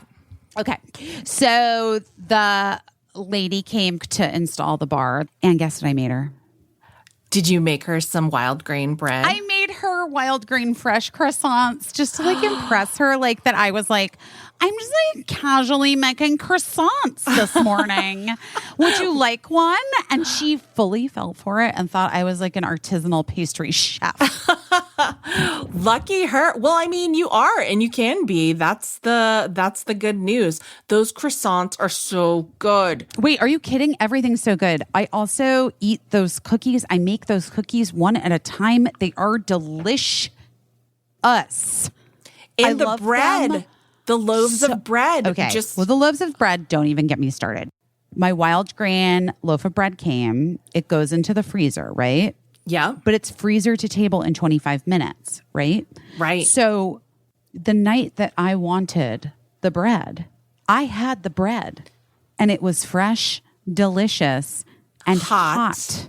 It's the first bake from frozen box for artisanal bread. They also have amazing rolls, pastries, even handmade pastas. They use only the best ingredients, unbleached, non-GMO flour. They use a slow sourdough fermentation process that's healthier for you and tastes better than anything you could ever find in a grocery store. You guys, it is so good. And also, I love this because for every new member, Wild Grain donates 6 meals to the Greater Boston Food Bank. They've donated over 120,000 meals so far. Guys, Worth it for that alone. I'm just going to encourage you to sign up at wildgrain.com/busy and choose which type of box you want to receive and how often. It's easy to reschedule, skip, or cancel. If you're going on vacation or you're like, oh no, I didn't eat my bread this month, like no worries. You can reschedule it. For a limited time, you can get $30 off the first box plus free croissants in every box. Stop it. When you go to wildgrain.com/busy to start your subscription. The croissants are really the best. They're so good. You heard me, guys. Free croissants in every box and $30 off your first box when you go to wildgrain.com/busy. That's Wildgrain, like you're wild, WILD, grain, GRAIN.com/busy. And you can also use promo code busy at the checkout. Either one's going to work. Just get that Wild Grain. So the Upstate House is done and is closing this week. And so we had to like get all that shit out of it. And then, so Blake and his roommate Giselle took like a little truck up there to get some of the stuff. Oh, good. Because also, you know, my friend Stacy is moving, or she's getting an apartment in New York. I took some. but Well, she is. So I'm taking. So I took some things for her because she is gonna need some stuff. Yeah. But yeah, it's been like a lot of stuff happening over here all the time. So anyway, he's just bringing some chairs in from upstate. Mm-hmm. Are they gonna fit in there? I don't know. Maybe Stacey can take them too. They're cute, or I'll sell them. I don't know. Yeah. I actually just don't know. You're just kind of rolling with it. Let's just roll with it. You know what I mean? How are you feeling about rolling with it? What choice do any of us have? It's true. You know what I mean? Like, we're just, what is being asked of us in this moment, perhaps, is to just roll with it. Yeah. Yeah. I get it. You seem like you're in a little bit better place about it now. As opposed to last week? Yeah, you seem more relaxed and feeling better about it. Are you? I think I'm like, I understand the assignment. Like, it's like, it is what it is. And it's just, you got there are some things that you got to like, you don't love and you got to just fucking do. Yeah. And so that is, I don't love where I'm at currently for a few reasons, but, I feel like I've been in like a liminal state for years now. Yeah. And that's a weird way to live. Like, yeah. But I don't think it's unusual. I got I took the neon signs from Busy Tonight. They were upstate. A ton of stuff went into storage. Oh, okay. I see. So you're going to put them somewhere? Well, I thought I should put one up here in Casa Kismet. Do it. I think probably the You Guys. Yeah. Maybe That was on the one. fireplace. Because the one that said Busy Tonight was just backstage. That was just where like the audience could take selfies. So the one that was on TV was the You Guys one. Was You Guys, yeah. And it's so cute. So cute. So I'm thinking I'm going to put You Guys up on the fireplace. Oh, exciting. I know. I think it will be. That'll be fun. And then like from all over Manhattan, you'll be able to know where my apartment is, guys. And you can just come and stalk Casa Kismet because it'll just be a giant neon you guys. I'm excited to see that sign up on your wall. That will make me have a happy feeling. Me too. And then when we have an emergency video podcast another time, then maybe you can sit. So that's your background. Oh, I could sit like that right now. I know, but the sign's not there yet. So it just would be, when the sign's there, it'll be exciting. Yes.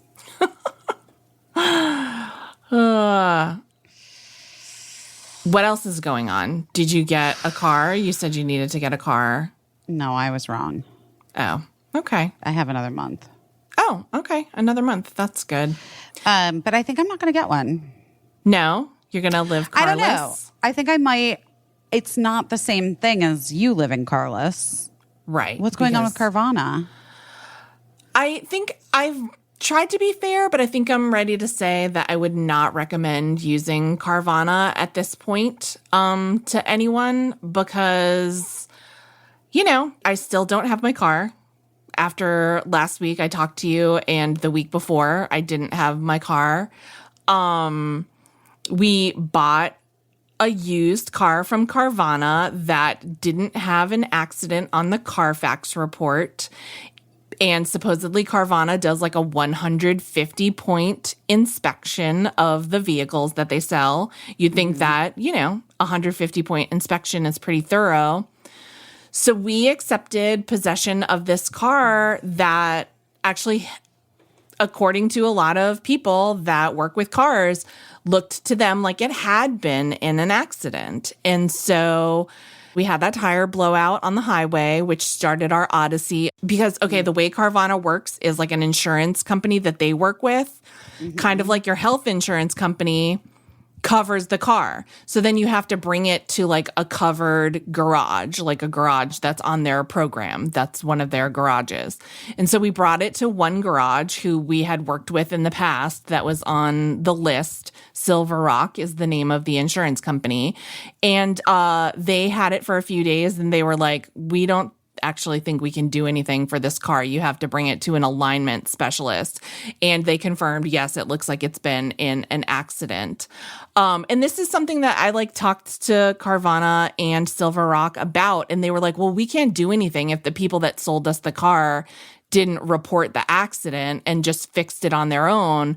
But I'm like, but shouldn't your 150-point inspection that you use as a selling point have picked up on that? And they're like, well, you just have to get it fixed now. So anyway, that first garage was like, we can't do anything for this. Bring it to an alignment specialist. Hey, bye. We brought it to an alignment specialist, and that is where it has been now. It's going on a few weeks. And, it's tough because this guy, in a sense, works for Carvana, right? He's like a contractor that's contracted by Carvana or Silver Rock, the insurance company, to do work on cars sold by Carvana. And this guy is like, yeah, I've seen a lot of problems that people have had with these cars that they're buying. And so then he's calling me saying like, well, I was allowed to fix one thing, but another thing that I recommended needed to be fixed, they told me that it doesn't need to be fixed. So like when a health insurance company tells your doctor that like you don't necessarily need an x-ray for your broken arm or whatever, it's kind of like the same thing. And I'm still just waiting for my car to come back. And I feel like they could have built me a whole entire new car by now. And I'm also feeling like, even though this guy's trying to be candid with me about what he thinks is wrong with the car and what he thinks needs to be done with it and what's being accepted versus denied by the insurance company, I also feel like he's trying probably, because like in this economy, he's probably trying to also keep his gig as like a contractor for this insurance company and for Carvana. So I feel like Right. when I eventually get my car back, how do I know that it's safe? How do I know that it's working properly? Am I going to put new tires on it again to have them explode on the highway again? So I think I'm going to have to take it to an independent place to have it evaluated to make sure that it's okay. But here's what I want to say. Like, I think that I've tried to be fair, and I think that I've given like a really long time to, you know, seeing how this situation would shake out. And my advice is, I know there's a car shortage. I know that Carvana has excellent marketing, but I have been hearing more and more about these hidden problems coming up with cars that people have purchased. And if I had known about it before the time expired, I probably wouldn't have like accepted possession of the car. So anyway, my advice is I probably wouldn't recommend using Carvana, but if you have to use Carvana, I would say buyer beware, bring it almost immediately to a garage that is independent to get it inspected and to make sure that it hasn't been in a catastrophic. Can you take it? Can you bring? I mean, what are we even talking about here? I was like, can you bring a mechanic with you? I mean, they deliver the car like right to your house, so you have to like take it somewhere.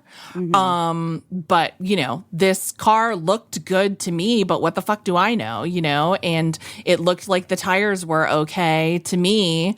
But I didn't know that there were like parts of the bottom of the car poking out that were going to peel the tires off and make them explode on the highway either. So it's insane. It's insane. So this is what I'm saying. If you find yourself, if you have to buy a car from Carvana, or if you have recently bought a car from Carvana, I would bring it to an independent garage, alignment specialist, whatever, especially if you know, you think it has any like weird quirks or whatever, bring it and just spend the money to get it independently inspected, because like it's honestly like you can fucking die from your tires blowing out on the freeway. Yeah, 100%. I mean, you that's know, legitimately a thing. Yeah. Yeah, I'm not interested in dying. I don't know me about neither. you. I mean, truly. Yeah. Not that way. Yeah.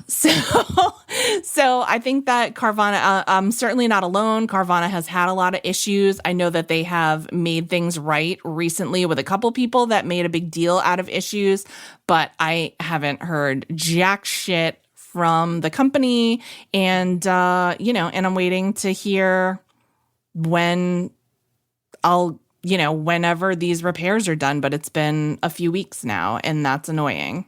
It is annoying. I'm sorry. It's just life, and like it's a hard lesson. It's hard because when you buy a car, it's a big purchase and you're excited and you want to, you know, just enjoy your cool new car, and you just assume and trust that everything is okay. So like, and who wants to like throw a wet blanket on it? But that's these are the times when I really wish I had like an old cranky dad who is like, oh, before you get all excited, let's take this to my buddy at this garage, you know. But meanwhile, I do want to give a shout out to a garage, the Funk Brothers, which has been keeping Eli's haunted old truck and Matt's midlife crisis mobile in working order.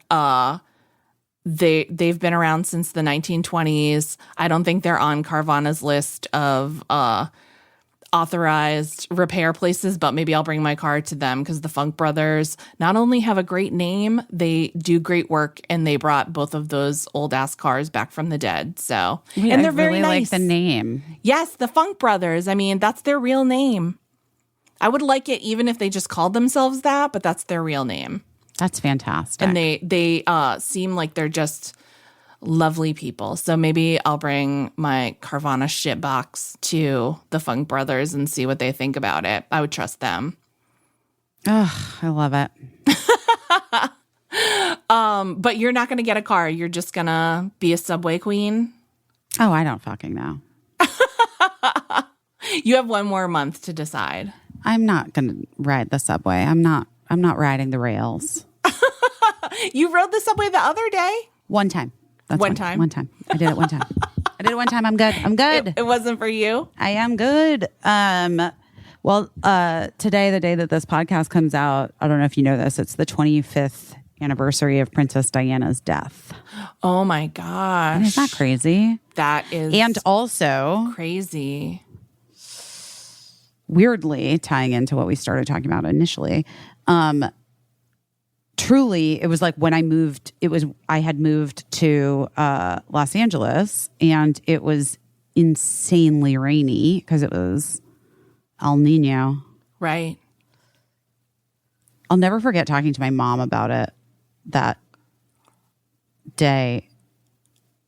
Like, I was a freshman in college, and I remember talking on a campus phone to my mom, and she was like, they did it, Busy. They killed her. They killed her.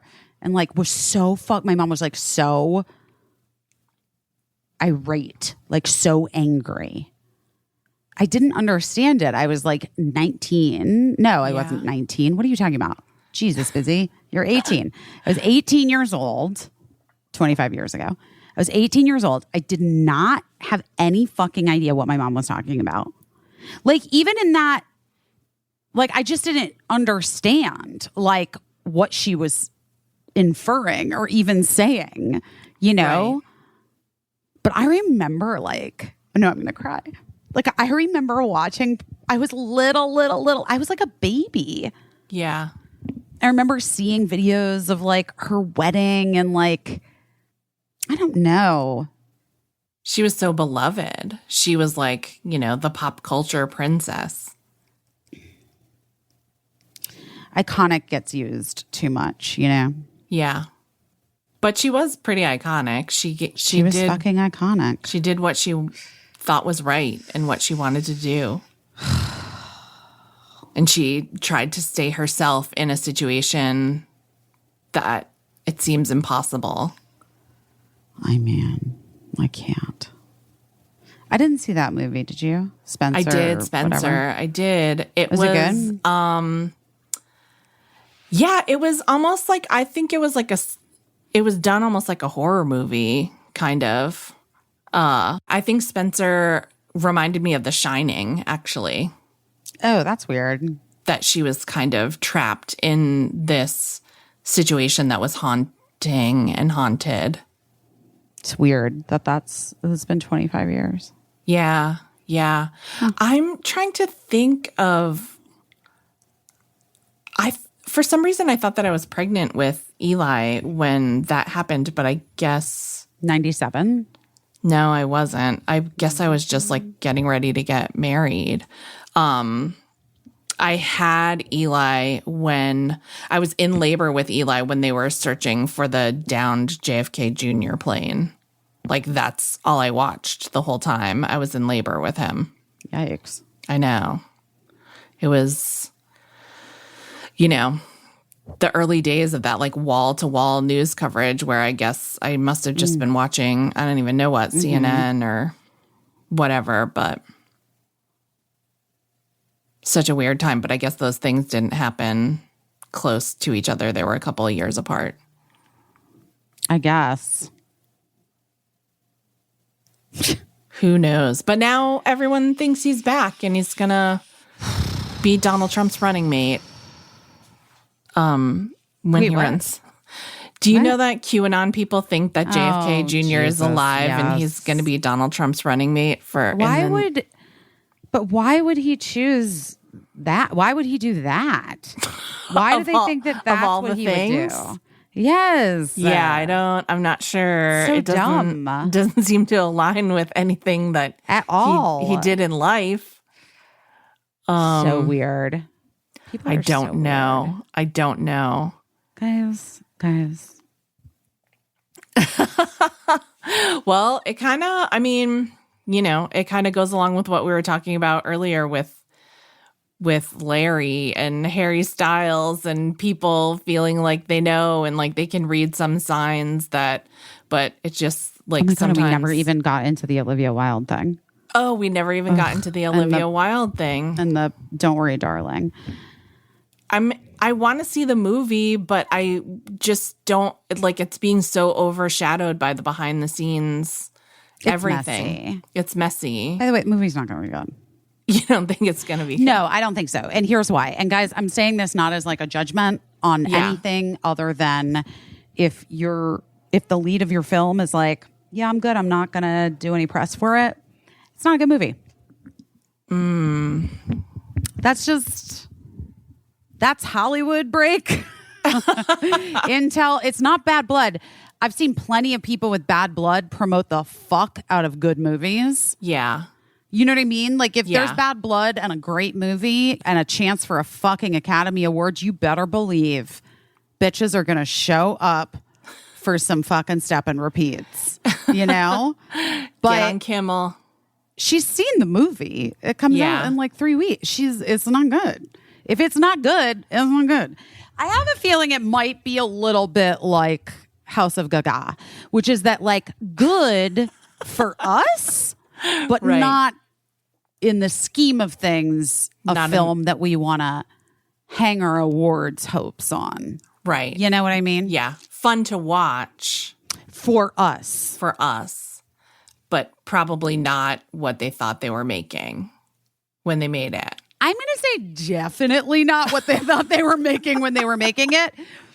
But I just say that as like a inside baseball lady who's been around a lot of sets and been on things that have been terrible and things that I thought were going to be good and weren't, and things that I didn't think were going to be great and turned out fantastic.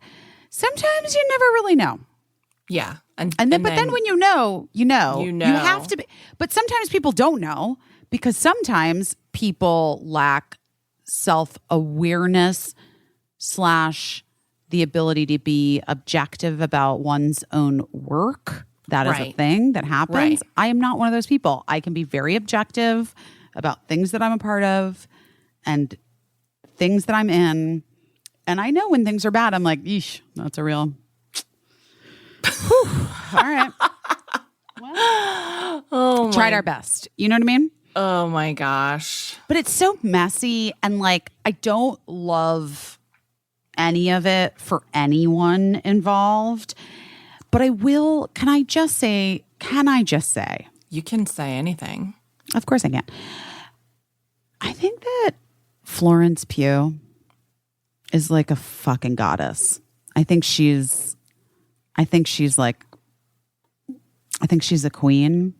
Yeah. And I think she's like talented. Yeah. Oh yeah. No, she's incredibly talented.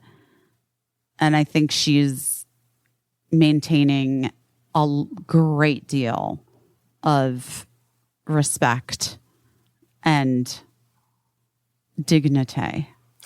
Grace. And grace under what is messy and kind of gross and would make me feel like, ugh, right, if I were in it, you know? And she's going through a breakup too, right? No, I think they broke up a long time ago. Oh, okay. All right. Her and Braffy. You know the worst thing Zach ever said to me? What? It was so rude. He was like trying to convince Michelle to star in some movie of his. And it was after that Garden State had come out. Anyway, and we were at this club. Oh my God. We were at a club. It was like Oscar season. Oscar season, guys. It was Oscar season. And he was trying to convince Michelle to be in this movie. It was that one that ended up, it was like that other movie he directed after Garden State that was like kind of weird, and the girl from America's Next Top Model or from Real World, Jacinda Barrett, was in it. Oh, okay. What was that movie? I don't remember. The only Zach Braff directed movie I've ever seen is Garden State. Same. But he did that one, the one with Jacinda Barrett, and then he did one with Kate Hudson where she like shaved her head. Okay. Right? Might have to cut all of this because it's controversial. And so he was trying to get Michelle to star in the movie. And it was like Brokeback Mountain time. So that was many, many years ago. And we were at this club and he came up and then she like introduced me as she does because she's like my friend and kind or whatever. And he literally said, not a joke, as Michelle is my witness. Oh yeah, Busy and I have met before, but it was before I was famous, so she doesn't remember. Why? Ew. Why would he say that? Ew. Also, by the way, if you weren't memorable before you were famous, that's not my fault. Like, Ew. was the movie Wish I Was Here? Yes, exactly. All right. Well, you know what I mean? Like, what a gross thing to say to someone. And I was like, It's just- "Bleh. What? I don't know. It's just, I think he was like probably Being insecure? being insecure and like Yeah, trying that's to how make being a a dick joke works. that like also put you in your place or whatever. Sure, but it's of just course. like, it's just says a million things about him in that moment and not about you, you know? Like if here's the thing. I have had my name forgotten by, there's this one, I won't By even. the best of them? No, I was going to say, I won't even get into the specifics of it because you won't even know the person, but there's a person who is often around a lot of people that are in our friend circle. Okay. And every time I am introduced to him, like I say, I'm Caissie, and he never remembers having met me or whatever, you know, he never remembers having met me and it got funny because actually every time I met him, he started to be like, oh, that's such an interesting name. And I'd be like, this is deja vu because this is the 10th time we're having this conversation. Did So you he say was that like, to him? No, I didn't say that to him, but I was like, he literally doesn't remember me. But like, why it's didn't not, you say it? I said something to one of our friends where I was like, he annoys me. Do I know him at all? I don't think you will know him at all. Oh, I okay. don't think you would. It's not even that deep. But I did say to another friend of ours, like, it annoys me that every time I meet him, like, it's not his fault, but he doesn't remember me. And it's like fucking annoying. Like, that is a thing that, you know, kind of pokes you in your ego a little bit, that like you're that unmemorable to a person My that God. they've met you like a dozen times. I was and they, literally just talking about this the other day because there's an actress who I'm like friendly with now, but literally the first 5 years where she was like pretty famous and I was just like, again, like just me, as Yeah. I have always been. Fucking me. Every fucking time. And I was like, at a certain point, I was like, come on, my name is Busy. Busy. Like, it's an adjective. it's like unusual. Yeah. I'm an actress too. Yeah. Like, how do you not fucking remember who I am, ma'am? Like, it's crazy. It does feel, it's like, and you don't want it to be insulting, but it is so little fucking bit. insulting. Yeah. I remember there was, and I don't even need to drop the name, but there was like a famous comedian whose wife I had seen several times, and I remembered her name and like remembered a detail about her because they have kids and whatever. Yeah. And she was like, can I tell you how many people like literally look through me when he's around? And I'm like, yeah, dude, that must feel fucking terrible. I'm sorry. Like, I don't know what to say. Oh my gosh. Yeah, I know. I mean, as someone who has spent a great deal of time in proximity to very famous people, yeah, that is it's so weird to get like boxed out of a conversation. Oh my God. Like, Well, you know, people I've told this story before. physically block you out of a conversation. Oh my God. Again, Brokeback Mountain vibes. Remember the story? Have I ever told this on the podcast? I don't know. Maybe we should have him on and I can clear it up with him. Oh, clear it. Who are we clearing it up with? I don't know if we need to. I mean, I really have no interest in clearing anything with any man at this moment in my life. Yeah. But like Ryan Felipe legit stood in front of me like inches, like directly. My nose was touching the back of his suit jacket. Okay, like that's how in front of me he was to talk to Heath and Michelle at some party. And Heath was like, hold on, Busy, and like grabbed me and like pulled me from behind the man. Yeah. And then he was like, "Oh, actually, like, could I get like a vodka? If you're like, could I get like a vodka? Like, ordered a drink from me." Oh my God. And then he literally looked like in disbelief, and he was like, she doesn't work for us. She's our friend. She doesn't work for us. She's our friend." Oh my But also, gosh. like, even if I did work for them, what a don't fucking work for weird thing to do. I don't work Ryan for you. Phillips. Sir, can you please not stand? So this is how he came in front of me in such a way as if my nose was grazing his suit jacket. Okay. And that was 2 times that award season. He basically did that exact same thing to me. Oh my And gosh. honestly, I don't blame Reese for divorcing him. Just kidding. I'm just kidding. I'm kidding. It's so funny because it's one of those things where, like, I'm sure if he were to come on the podcast, he would probably be like, I was just such an admirer of Heath's, and that's all I saw. I made a beeline. Of course. And, like, I wasn't aware of you in the way that I should have been. But you know blah, blah, But blah. you know what? There were multiple people that made beelines for Heath and Michelle that year when I was with them as their +1. I'm really not going to cry, I swear. And I only have one of those stories. You know what I mean? Yeah. And actually, I only have 2 of those stories, and it's the same person. This story that's like obviously like iconic is Matthew McConaughey calling me Whimsy. But that was him including me in the conversation. He was trying to relate graciously. Yeah. No. We were Mark was included. I was included. McConaughey brought us in to the convo, to the love fest, a story for life. Gave me a story that I will cherish for all that till the end of days.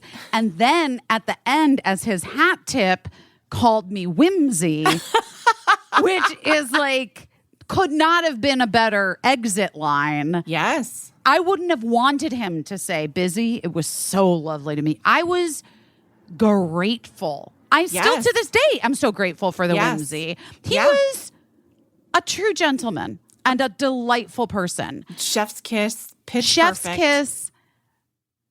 Exactly. But I'm just saying, my only point is that like lots of people, I was with them the entire award season, right by Michelle's side, because she always was like holding my hand and I was holding her little wrist. And there were many people that, and part of that was like, like I was her little security blanket, right? Like, and I was protective of her, but like also a lot, like I wasn't like there to, I'm not a publicist. I wasn't there to like block people out or whatever. Right. And so many people, Baz Luhrmann. I mean, the amount of people that came up in those, I literally remember all of them. And I only have the story about Philippi. Literally, his back, my face on his jacket. Oh my God. And then just telling me to go get him a drink. And I was like, I almost was like, yes. Like, okay, obviously I'm going to go get you a drink. And Heath was just like, no, that's fucking weird stuff. I love the idea of his stylist collecting his borrowed suit at the end of the night and being like, is this Busy Phillips's face? Or just why is there like foundation in the shape of a nose and a chin? It's like the Shroud of Turin, but it's your face. The only other time that something like funny kind of happened like that once, and he's a nice guy, and I actually have enjoyed, I don't know if he's been Me Too'd, and if he has, I apologize, he's not a nice guy, but one time at a party, this was not related to Heath and Michelle or any of that stuff, but like at an Emmys party, Josh Duhamel was standing on my dress, and I was like, oh, I'm so sorry, excuse me. And he was like, no photos. And I was like, sir, you are on my dress. And he was like, oh no, I'm so sorry. Like, he was actually funny about it and embarrassed, as he should have been. He should have been. I But mean, I'm just saying, yeah. all I'm saying about the Ryan Phillippe being garbage part is that why would you treat someone like that? I don't really, know. I don't know. Your own don't insecurities, your own fucking bullshit, like your own thing. and just trying to be like a big deal, a big shot. Well, that was the know. other thing is that he stepped on my foot when Crash. I'm going to say one more. When Crash won Best Picture.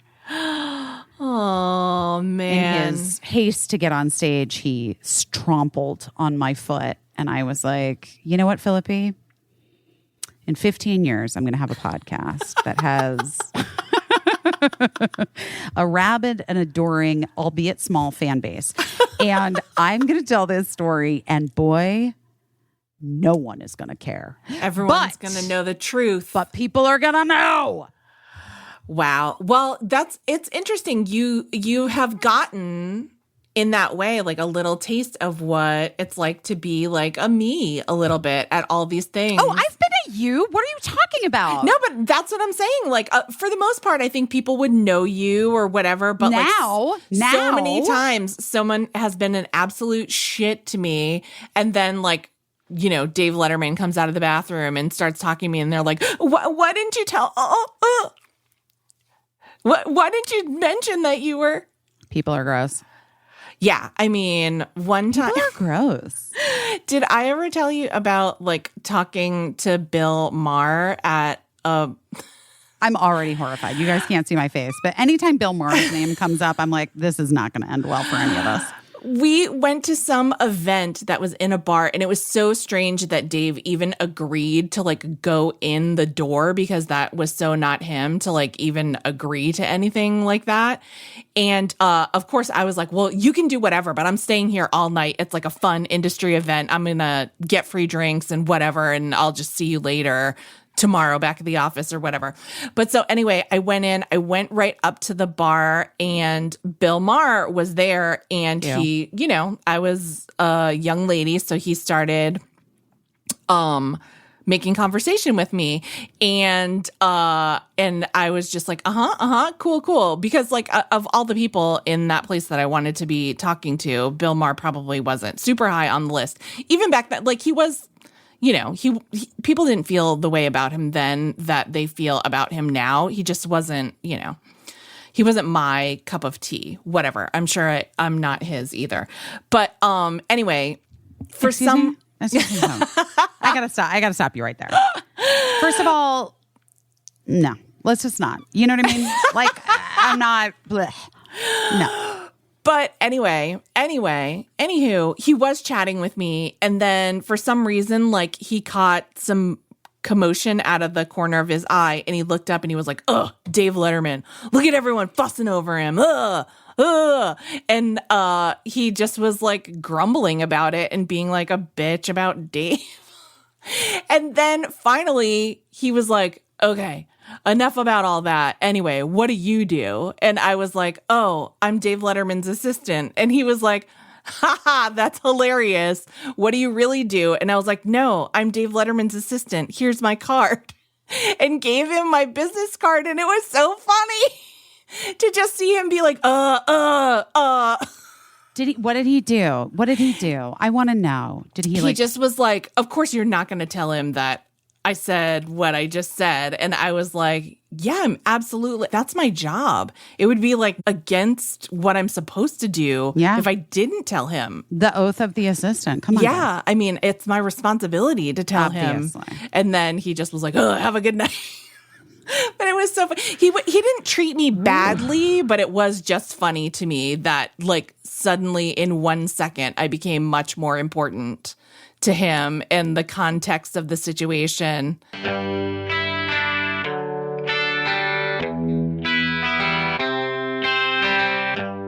You know what's the weirdest thing ever? And I was like thinking about this the other day. I almost wrote a Substack post about it, but then I was like, nah, I'll just talk about it on the podcast. It's weird how when you get a new house, sometimes you leave for a long period of time and then you come back and it smells like someone else. Do you know what I'm saying? Yeah. Okay. Enter the air doctor.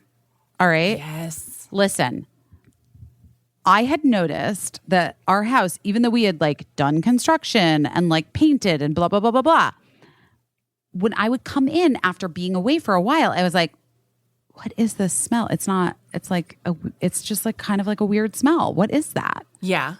Okay. Did you know that indoor air can be 2 to 5 times more polluted than outdoor air? Yes, according to the EPA. Yes, indoor air can contain a variety of allergens like dust and pollen and pet dander and mold, and also just like the lady that lived there before you smell. Truly. Yes, all of that. I've experienced all of that. Okay, and that is why when the air doctor showed up and I plugged that air doctor in, I was like, whoa, wait, what's happening? What is happening? Air Doctor captures a wide range of pollutants, including odors and gases and chemicals like formaldehyde, stinky gym clothes, chemical cleaning products. Air Doctor is always on call to keep your air fresh and clean. The classic Air Doctor 3000 purifier is powerful enough to circulate the air in a 630 square foot room 4 times per hour. I have it in amazing. Our entry, like on our first level of our house. I am obsessed with it. The new Air Doctor 2000 is the first affordable purifier that not only removes virtually 100% of airborne particles, but also the vast majority of toxic ozone, volatile organic compounds, and gas in indoor environments. Essentially, it's a smaller but still very powerful air doctor. Their exclusive professional whisper jet fans are 30% quieter than the fans found in ordinary air purifiers. Honestly, we just love it. It's like made a huge difference for me personally. And I feel like it's like keeping us safe and keeping things odor free. I'm happy I've got like the extra protection. And I love the name. I love a doctor in the name. You know what I mean? I love it because he's telling me that he knows what he's talking about. He's a doctor. He's an air doctor. Air Doctor comes with a no questions asked 30-day money-back guarantee. If you don't love it, just send it back for a refund minus shipping. So head to airdoctorpro.com and use promo code BEST. And depending on the model, you'll receive up to 35% off. That's up to 35% off, but only if you go to airdoctorpro.com and use promo code BEST. Okay, listen. So you know how I was saying that I need to make a budget? You never do it. You know, somehow you keep missing credit card payments. Listen, if you're a person who's afraid to look at your bank statements, it's time for you. Yeah. I mean, listen, we all have had the moment. It's time to take back control of your financial life. Meet Rocket Money, formerly Truebill, our favorite financial app. Guys, you know we have loved Truebill, and now it's Rocket Money. I like that name, Rocket Money. Me too. So why did Truebill change its name to Rocket Money, Caissie? Well, I'll tell you what we heard. Truebill, now backed by Rocket Companies, has grown from a bill management app into a full-on personal finance empowerment tool that helps over 3.4 million people with budgeting, lowering bills, canceling subscriptions, and more, saving each of their members on average $700 a year. Okay, and with all that growth comes the next evolution in Truebill's story, which is, honestly, just a new name. Bottom line, Rocket Money is everything I've loved about Truebill, but with a fresh look and feel. Start canceling your unused subscriptions and save money at rocketmoney.com/best. That's rocketmoney.com/best. Or download the app from the Apple Store or Google Play Store.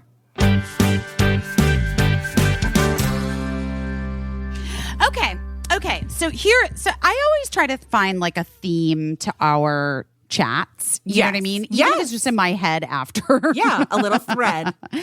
And here's the thread that I want to say today. Social media has made things both better and worse in Agreed. terms of celeb behavior. Like what is revealed or is not, right? Mm-hmm. And the one thing that I have to say that I appreciate about social media and also just the ability to be open. I mean, part of my thing is that I like, it's so hard because I actually, it is hard for me actually, because I do think that sometimes like I probably am not doing myself any favors career-wise a lot of times by the things I say and the takes I have, you know? Yeah. Like, but okay. All right. I guess. You know what I mean? Like, it's hard for me. Everything is such a fucking crapshoot anyway. And the truth is, I don't want to work for garbage people anymore. I worked for garbage people for so long. Working for garbage is exhausting. And even if it's like the garbage is at the very top of the heap, you know what they say. That garbage really trickles down. And then the next thing you know, you just have like a mouthful of like cheese water or whatever, you know? And you don't want to do that to yourself. You can't. You can't. Right. I can't do that to myself. So like, if I say things about people or I have my political ideology or the things that I believe to be true in terms of what we should be fighting for all people prevents me from being considered by major conglomerates to be cast in their murder podcasts turned into major series. Like, I can't do anything about that because that would go against me. Right. In my soul. Right. Which you have. Which I fucking still have. Thank God. And I have a thought about that, if I may digress for 1 second. Mm-hmm. From your little thread. I also think that when people are like, we can't work with her because of what she said on Instagram or Twitter or her podcast, I think that's just an excuse for garbage to do what they wanted to and what they were going to do anyway. Because you know who's still in movies? Mel Gibson. Nobody's ever said like, we're not going to work with Mel Gibson because he's a white man, and also he's anti-Semitic, and everybody knows that like anti-Semitism in this country, like racism, is like easily forgotten when it's like a man, like a white man. And I think people also must look the other way on it a lot because people are like, I'm going to work on this movie with Mel Gibson and I'm not going to like make a big stand about it. And I'm not going to make a big deal out of the fact that he's in this movie and we all know what he's done. And, it's so hard. Everybody's got to work. Right. You know, like people want to work. Right. People want to have things. I want to make things. Right. I want to do things. Like you and I wanted to do things. Exactly. We had things we wanted to do. Yeah, I know. We still do. But I'm just saying, if anyone's like, oh, your stance on abortion makes it impossible for me to work with you, then they never wanted to anyway. It's just an excuse. Yeah, well, I don't think I am for most people.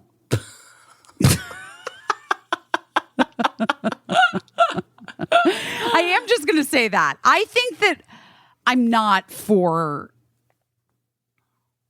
all, you know? I'm not. Yeah. And I'm okay with it. Except it is hard because I think that the people who are like gatekeeping the shit aren't representative of the desires of the majority, which is also like the whole point about politics too. Right? Like you look at these, like, again, the thread, guys, we're just going to try to find the thread here. You look at these old fucking dudes who are making the laws of our country. How could a 73-year-old man possibly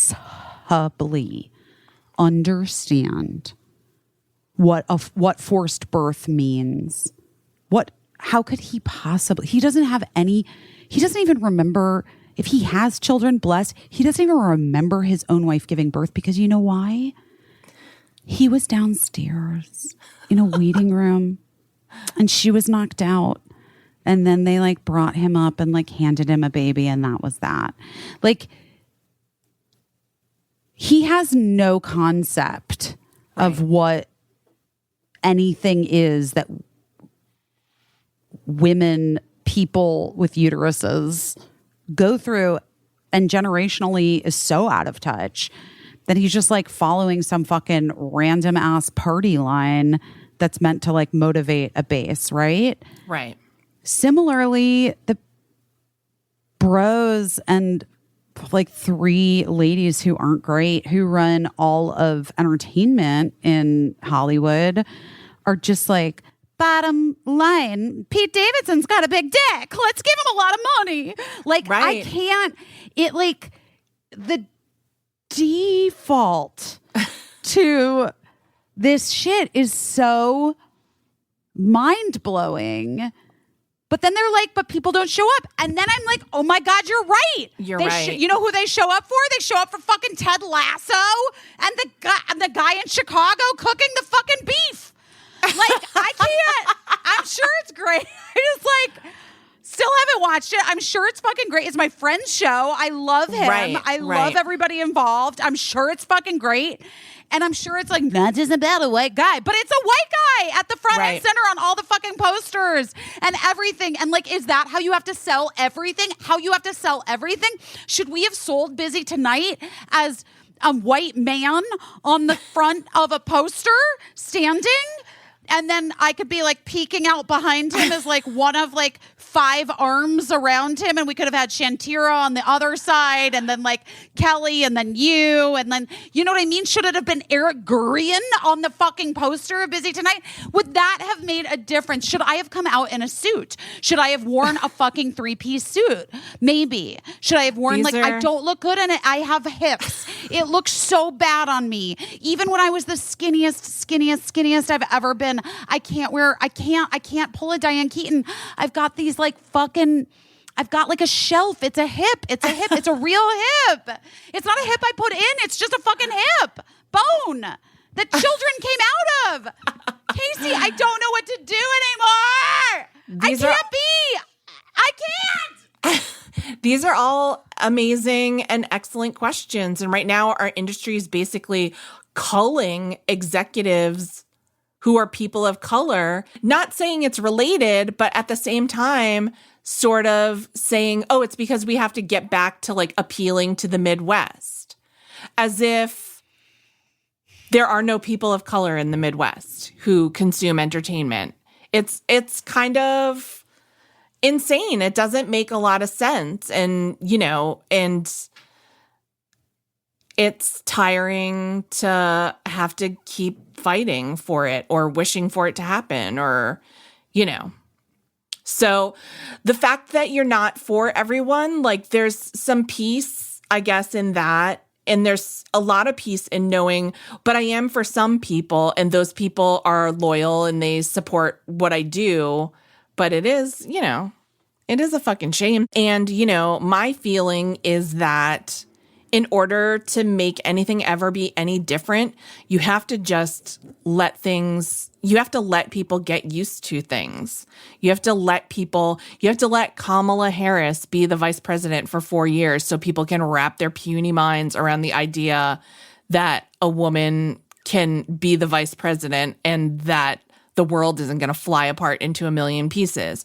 You have to let a woman host a late night show on a major network multiple nights a week, just like guys, and not cancel it after 1 year. You just have to. You just have to. Because those things like, yes, ratings are important. Profits are important. That's why we're doing these things that we're doing. I sell more shit than any of these bitches. This is what I'm saying. This is what I'm saying. You want to know how many fucking Old Navy jeans Seth Meyers has sold? Not as many as me, bitch. You want to know? You want to know how much fucking Olay face cream Jimmy Kimmel has sold? Not as much as me, bitch. This is what I'm saying. Is that my new segment? Not as much as me, not bitch. as much as me, bitch. Yeah. Not as much as me, bitch. My girls know that when I tell them this shit's going to make your butt look good and your face look tight, they're going to buy it. Whatever. Because you have that integrity, you know? But it's interesting that you're trusted to do that and that not trusted in other arenas. Like, you're trusted to do the thing in the most important thing. Like, that is the business, to sell soap. Literally, that's all it is. And the fact that people fucking forget that all the time, the thing that pays for all of our entertainment is selling shit. That's it. Who can sell more shit than me? When our show was canceled, guys, here's a little inside baseball shit. I need my little cart. I didn't bring it over. You need your cart, yeah. Because I have to feed poor Jeans. She's gonna like lose her shit. It's 6:40. She normally eats by 5:15. Caissie. Oh my God, poor girl. I know, she's a starving little monkey. Okay, baby. Okay. But like one of the ad sales people was like, oh, that's really surprising to me because we sold ads for the rest of the year for your show. Right. Which was not surprising to you and me because. Right. Well, it just wasn't. Yeah. And I mean, you know, and we had advertisers like interested in working with us in the future, but it just became one of those things where it was like, nobody wanted to hear about the future and nobody wanted to hear what could happen with the show. They just wanted to talk about what was happening in that second and about how time was up. Even though we hadn't. But not time's up. Yeah, that's not different. Because but time's not up time's is different. up. You know, and how despite being told that we had all the time in the world and not to worry about it, that we'd run out of time to build an audience. Well, right, because I mean, when you think about it, 7 months is really about what everyone is given. I would say, like, what's the, you know, most men are given about 7 months on a show to prove that. Is that right? Is 7 months about, is that the average? If you were to just average it out, 7 months is that's where they're like, oh, this is a success or this isn't. 7 months? Yeah. Is that it? I mean, I feel like it's usually longer than 7 months. Maybe. Busy's, I don't know. What, are you running water for Gina? Well, unfortunately, I have to defrost Gina's like frozen food. And I'm just running like a bath of hot water to like just soak it in, you know? Because I didn't, you know, a quick defrost, guys. You guys know a quick defrost. You got a frozen chicken and you're like, someone's coming over for dinner. What do I do? Quick defrost. Poor Jeannie. So yeah, you know, it's we'll get over it. You know what? I don't think I ever will get over it. I was going to say we'll get over it someday, but I don't think I ever will get over it. It's just because more of the same is just happening. More of the same is coming down the pike. And I think that weirdly, I feel like there was a moment where it seemed like things were changing and God. It's never going to stop bumming me the fuck out. Like everybody got bored and impatient with. It wasn't fast enough. It wasn't fast enough. And it's not even like, it's not that anyone's losing money per se. It's just that they're not making enough money fast enough. Like every business, you reinvest back into the business and wait for profit to come. Guys, Mr. Beast.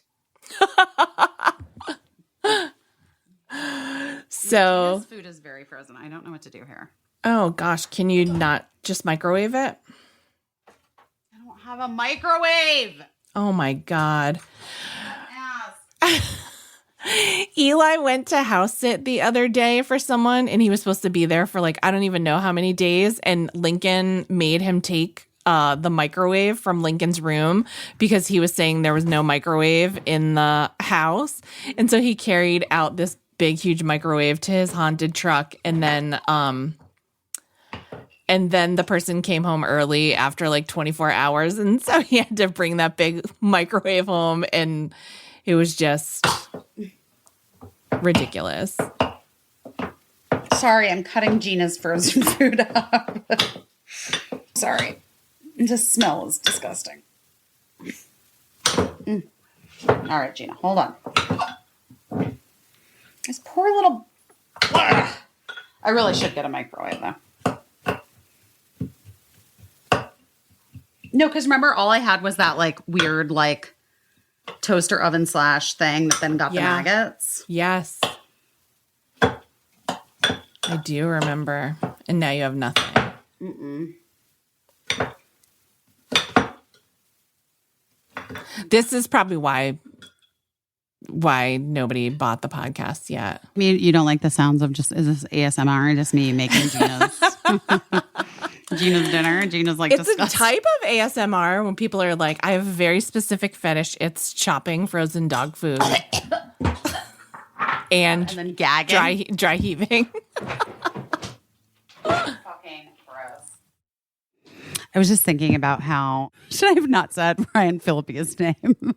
Like, you know, should I like not tell that story, whatever? And maybe not. You know, like maybe there's no point, I guess. But like on the other hand, I'm a little bit like, who cares? Well, you're telling it in a lighthearted way. It's not like you have some vendetta against it's not, Ryan you Phillippe. guys, it's fully not like that serious at all. Like, who gives a shit? Like, and literally, also, who cares? It was A million years ago, and B, he like, okay, I'm just gonna be real. He thought I was a publicist, and he just stood in front of me because he thought I was their publicist. And that's like, I think that's shitty, but also like not that unusual. Like, people understandable, do that, you know? I want to ask you a question though. Yeah. What has your years of silence on Ryan Phillippe's behavior that night gotten you? Wait, what do you mean? Like, I mean, like so many cares? times I'm like, I shouldn't say this, I shouldn't say that. And then I'm like, what the fuck? Who cares? Good has not saying it done me either. No good. Like, I mean, who cares? It happened.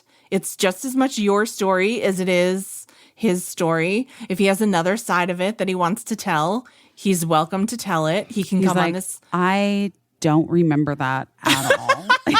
And I was probably drunk or whatever. I mean, who fucking knows? I'm just saying. Yeah. So, I mean, and we've all been rude. So, you know what I mean? Oh, by the way, I've definitely been rude. Yeah. Okay, let me tell you something that happened at Into the Woods the other night. It's so fucking weird. First of all, I got a little too stoned. Okay. And then it hit me after the show, and I was talking to Sarah and Gavin Creel, who plays. And you were crying about her dog. Couldn't stop crying. No, I was crying about the show and about their talent. Okay. And I actually like, I can't get into it right now. I just can't. Yeah. Oh no. Sarah is. Oh no. I feel very lucky to like get to know her personally. Yeah. And I didn't really know her music before. I mean, I knew Waitress, the musical, but I didn't really know her music that well before we worked together.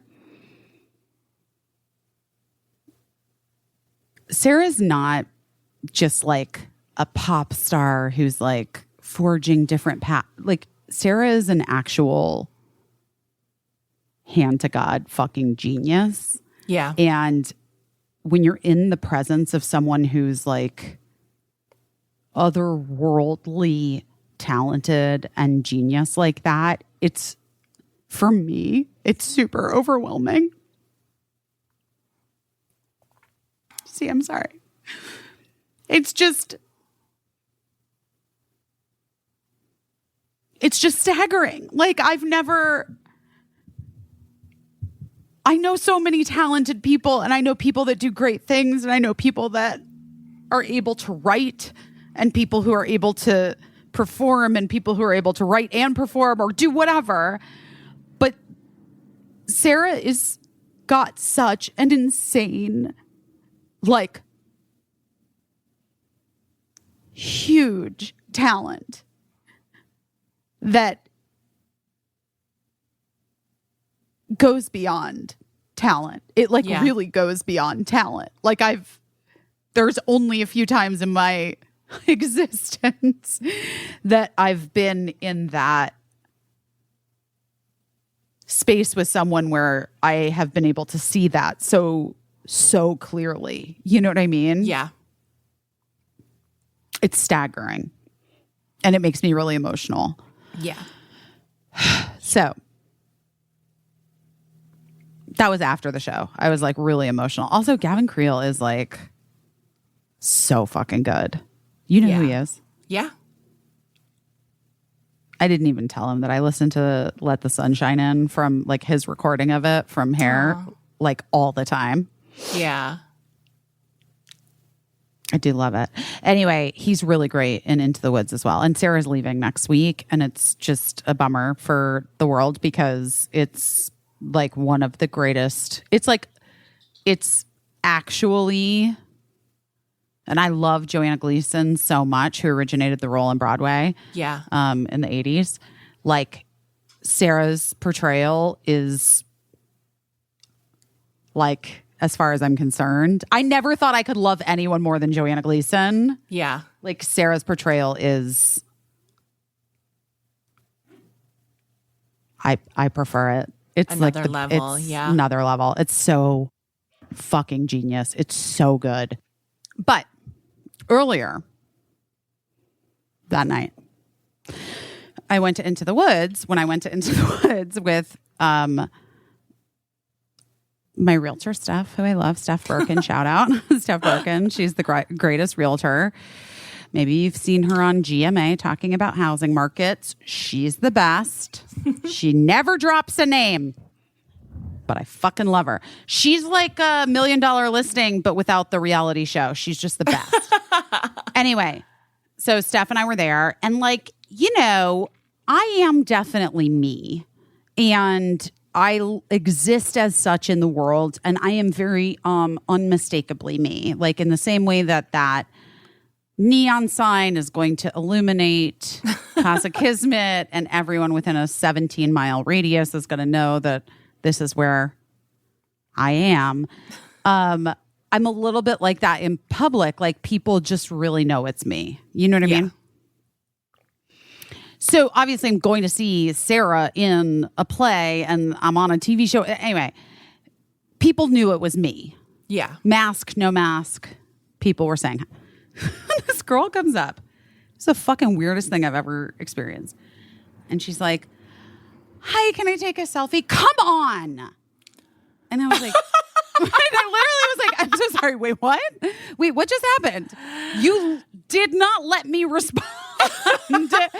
And you just immediately jumped to, I wasn't amenable to it and I'm an asshole. What? I was like, girl, fucking save your come on for after I say no. Yeah, of course you can take a fucking selfie. I don't care. Oh my God. Anyway, isn't that weird? Like That's a weird, very specific. It's so New York. Enter? I feel like it's so New York. I used to always say to Matt that people in New York say everything the first time like they're saying it for the third time. Like they're already impatient. It was, honestly, I was like, I don't. I honestly now I don't know. Like I would have like yes. As you started to ask the question after the come on, I don't know. That's rude. Also, by the way, I just remembered something. It wasn't Into the Woods. All of this lead up, and it wasn't even there. Where was it? It was at the Shins concert. Oh, at Radio City.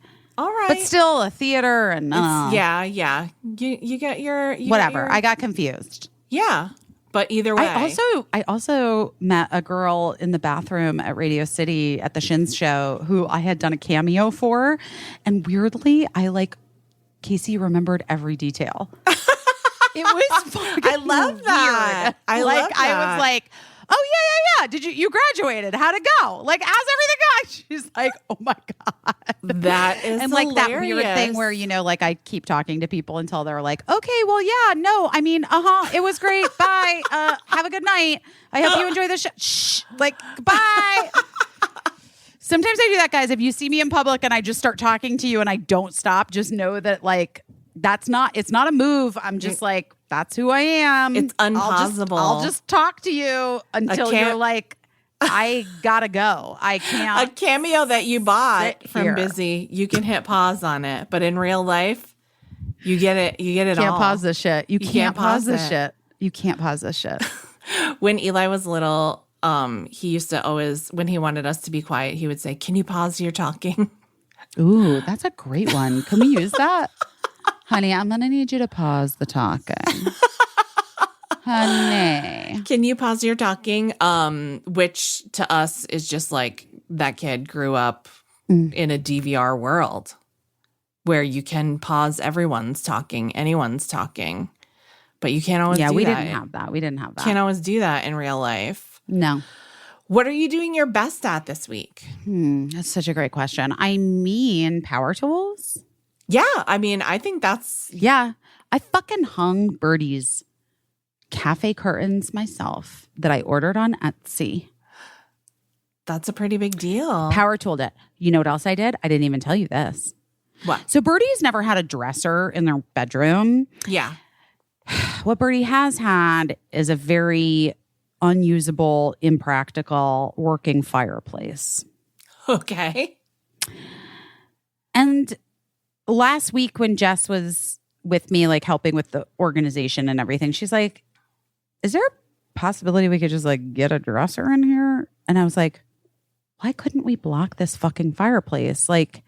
Birdie, we're not building a fire for Birdie. Birdie's never going to have a live fire in their bedroom. You know what I mean? It's not the little princess up here, they don't need it to keep them warm. In the winter, there's heat. Yeah. They'll be fine.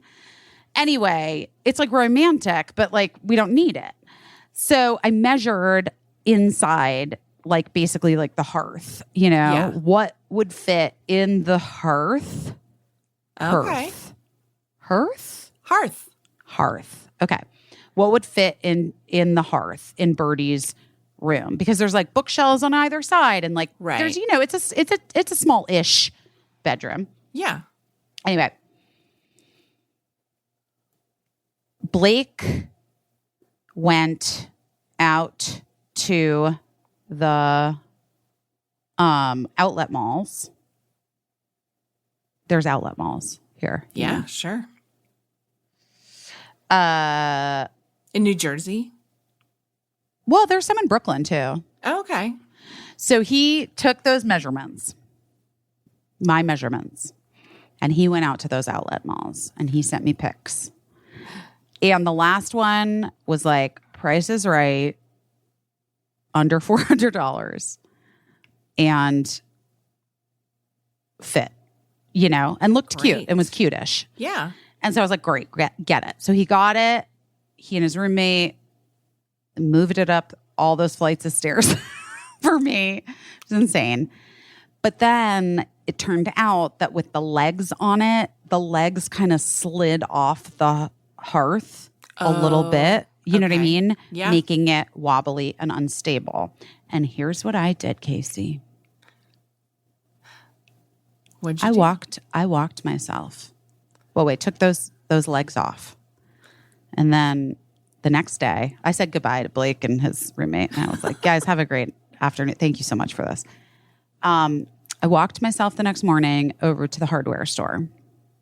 And I said, do you have like little screw-on adjustable feet for furniture? And he was like, yeah, we've got 2 different lengths kinds. And I was like, fantastic. And I bought them and I went home and I drilled into the bottom of the dresser and then I screwed in the little adjustable feet and then I made that shit work. It's a powerful feeling, isn't it? Yeah. I'm like MacGyver / a property brother / an HGTV superstar. You're Chip and Joanna. / I am Chip and Joanna Gaines / I was just happy because it like Birdie's stuff all fits, you know? Yes. I'm like, and then I use the label maker. Oh my God. So that Birdie knows where the stuff goes. And so it's like underwear, period underwear, socks, bras, Wow. workout gear, shorts, t-shirts, extra t-shirts, And do you think they'll stick to it? jammies. No, not a fucking chance. But who cares? I felt good about it. I felt great. That is so good. That's I so felt great. accomplished. You accomplished a lot. I accomplished so much. That's a really So- big deal. So much. That's a really big deal. Mm-hmm. And I I hope they do stick to it because I think having like a little bit of an organized environment brings peace to your soul. Here's the other thing that I did. I like reached out to Birdie's school and had like a talk about what would make things like, so I don't know if any other parents are having this experience, but like the last 2 years, they like made things go really online. Also, like even homework and stuff is all like was like all online. There was there were no handouts. There was no like homework that was brought home that we could look at that like we could do together. It was all on like some fucking dashboard on a fucking blah, you know? And it's not Birdie's strong suit and it's not mine either. Right. And so I just was like, I know that it's easier for like a lot of the teachers, but even if they are able to like give a handout to Birdie and we can do it and scan, like I can take a picture of it, it would be so much better for their little like 14-year-old brain. Like Birdie's brain doesn't work like that. I get it because mine doesn't either. Right. If everything were online for me, 100% I would have failed the fuck out of school. Right. Like there's no way. I wouldn't have ever done it. Like I couldn't do it. Right. So anyway, so I just I like, I'm not good at that stuff because I don't, because I'm educationally insecure or whatever. But I was like, I just feel like I know why this has become this thing. But if there's any way that we can like help these kids with some tangible assignments that they can hold, I think it would really benefit my kid. Like I know it would really benefit my kid. And actually the dean was like, oh, that's so interesting. Yeah, I didn't even think about that. But like, I actually think all the teachers should offer like things that like the kids can hold if they want them. You know what I mean? Yeah. I'm sure that like in 5 years from now, the kids like Cricket's age, they will just interface directly with computers and they'll be fine. Right. But this, do you know what I'm saying? But like Yeah, your kids and like my older kid are of an age that's like slightly caught between two worlds. Which is like, yes, like the interfacing directly with technology and the like, I need things to like hold and look at and do and Yeah. tactile experiences. Yes. So anyway, so I did my best at that too. So I'm like, honestly, got my period and I'm killing it. You're killing it. Yeah, I'm killing it. You are killing it. That's great. I feel like I'm killing it. That's great. Got my face ripped off. It's going to be a new Grew face back in 3 days. A fresh one. It's growing back. It looks I great. can't wait. It is starting. When I went to the bathroom just now, I did realize it is starting to look like a bad sunburn, but I'm into it. It's way better than the razor cuts on my face. Yeah, So, you don't need that. You don't need that. what are you doing your best at? I think I'm doing well. I'm really looking forward to fall. Excuse me? I just like autumn. When does she start? Well, Because it is 108 degrees right now.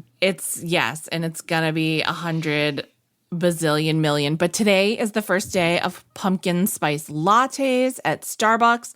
I don't drink those, but I'm happy that they exist. I'm allergic to nutmeg. It makes me vomit. I'm always suspicious of anything that is pumpkin spiced. And I don't really like pumpkin pie because of said nutmeg. So, but I'm like, honestly, that's devastating to me because you know how much I love a fucking pumpkin pie and a sweet potato pie. And Miss Patty LaBelle, can we have her on the podcast, please? Yes, please. Let's have Miss Patty. Well, Miss Patty's pies are fucking delicious. But here's the thing, like a sweet potato pie doesn't always have nutmeg, I don't think, but pumpkin pies generally do. And it just makes me vomit 100%. if I'm just, Why?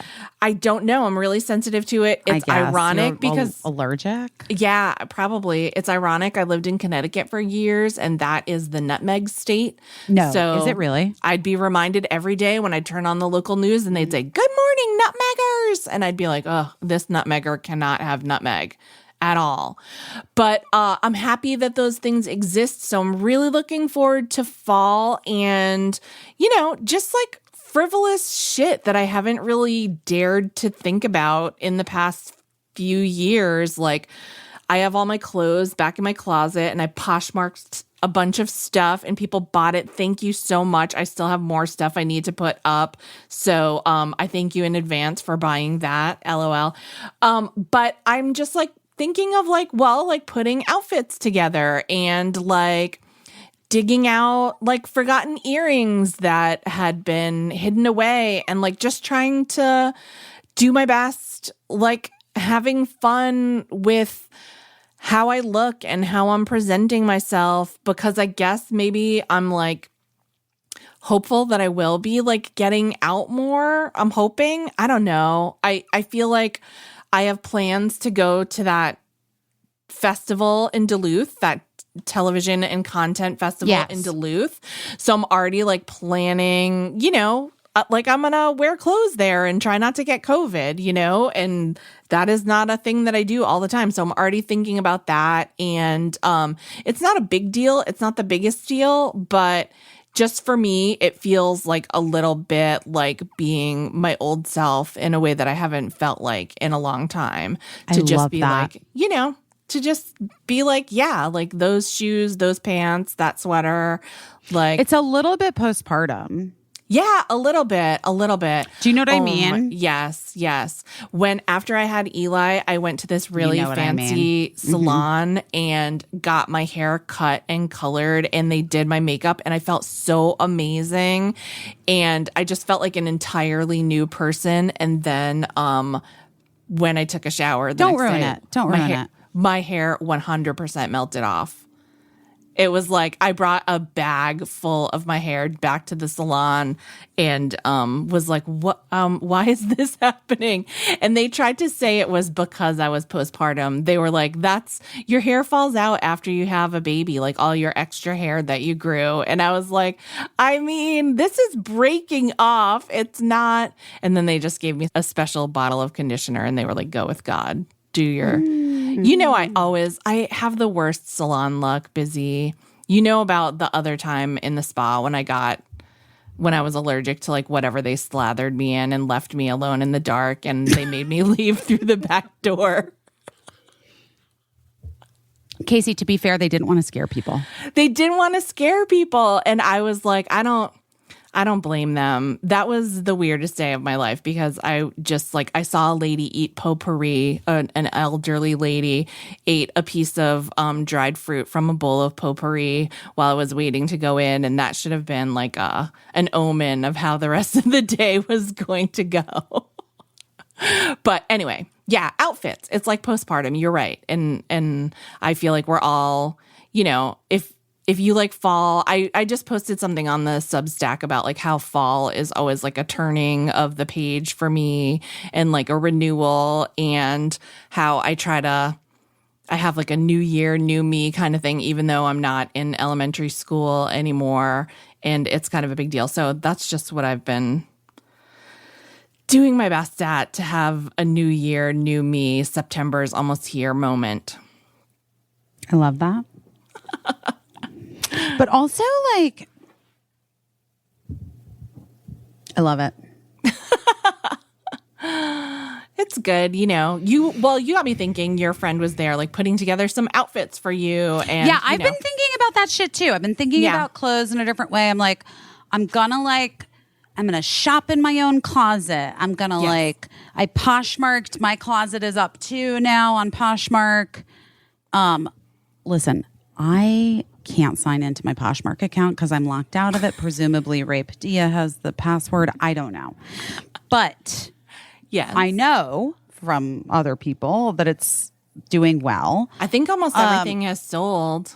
There's more coming. Okay. There's more. Okay. Coming.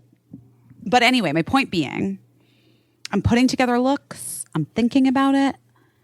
There are things that I'm like, I want to look like this. And I, like, in my head would be like, oh, you need to go buy new stuff. But then I'm like, I bet you I have it. Yeah. Because you know what? I've got a lot. It's true. So, yeah. Shopping in your own closet is great. I was curious. I wanted to like talk to you, Caissie, and then like you guys. Like, I want to do some kind of like fun closet makeover styling vibe with like our fans. Yeah. That would be so fun. I know. It would be. Yeah. With our friends. Our fans. With our friends. Yeah. Anyway, just an idea I had. Yeah, I think that'd be super fun because it's very relatable. I mean, if your closet is in pristine Cher Horowitz condition, congratulations to you, but most people's are not. So I think that would be fun. I think that would be fun. I do too. You did sell on Poshmark a banana bag that I gave you. I know you did. I know I did. And I was like, whoever got that, I hope they're a podcast listener. I wasn't hurt by it. I thought it was funny, but I did hope that it was bought by a podcast listener, because that wasn't the main. That was just a bag that I think I put another gift in for you at the time. Exactly. Yeah. So it wasn't the main event. It wasn't the main event. Which is why I felt like it was okay. And I was being kind of ruthless with, I was being ruthless with my You had to sells. be ruthless. You had to be ruthless.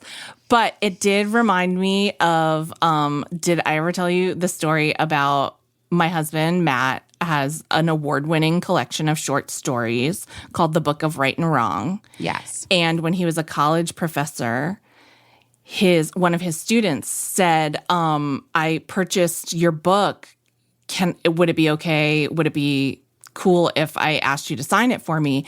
And Matt was like, oh my gosh, yes, of course. That's so lovely. And so the student was like, okay, I'll bring it next week. So they brought it, and then they were like, kind of like sheepishly were like, I'm ashamed to admit that I had to buy it on a secondhand site because I couldn't afford to get it, firsthand, and it's already signed to someone. So if you can just like cross it out and sign next to it. And Matt was like, oh yeah, of course. Yeah, that's no. And so he opened it up, and it was a copy that he had signed for his sister. Excuse me? She had like either donated it or sold it. And he was like, that is my sister. And yeah.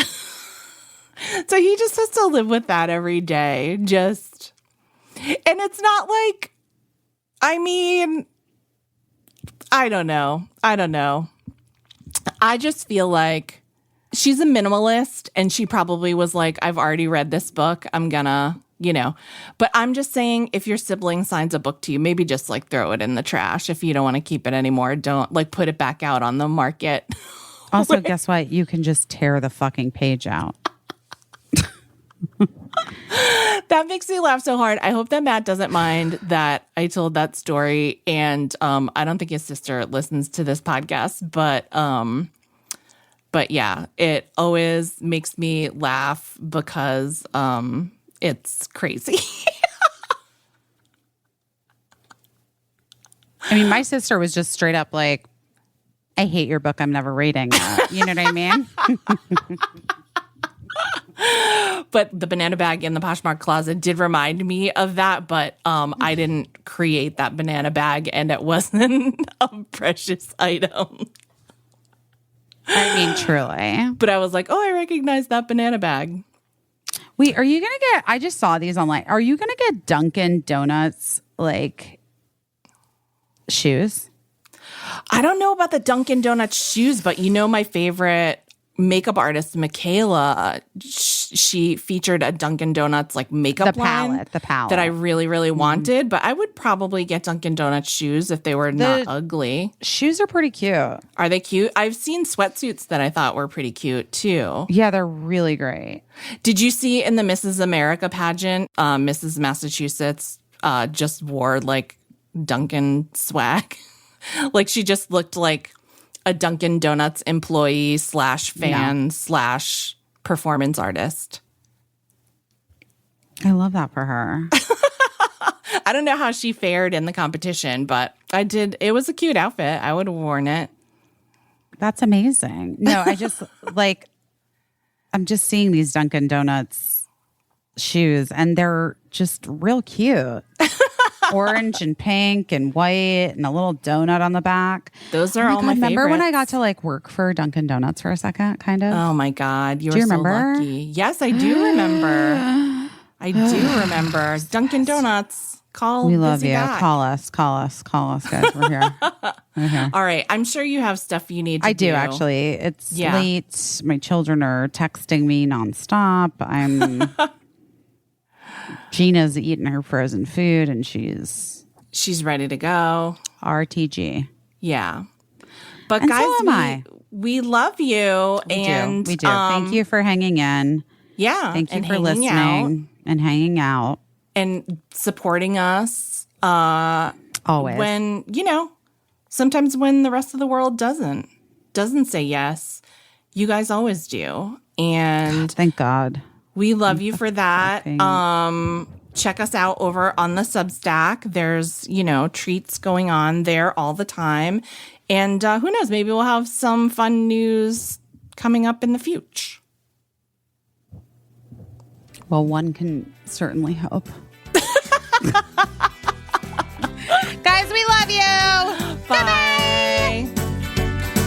I don't know what I'm doing, but I'm doing my best.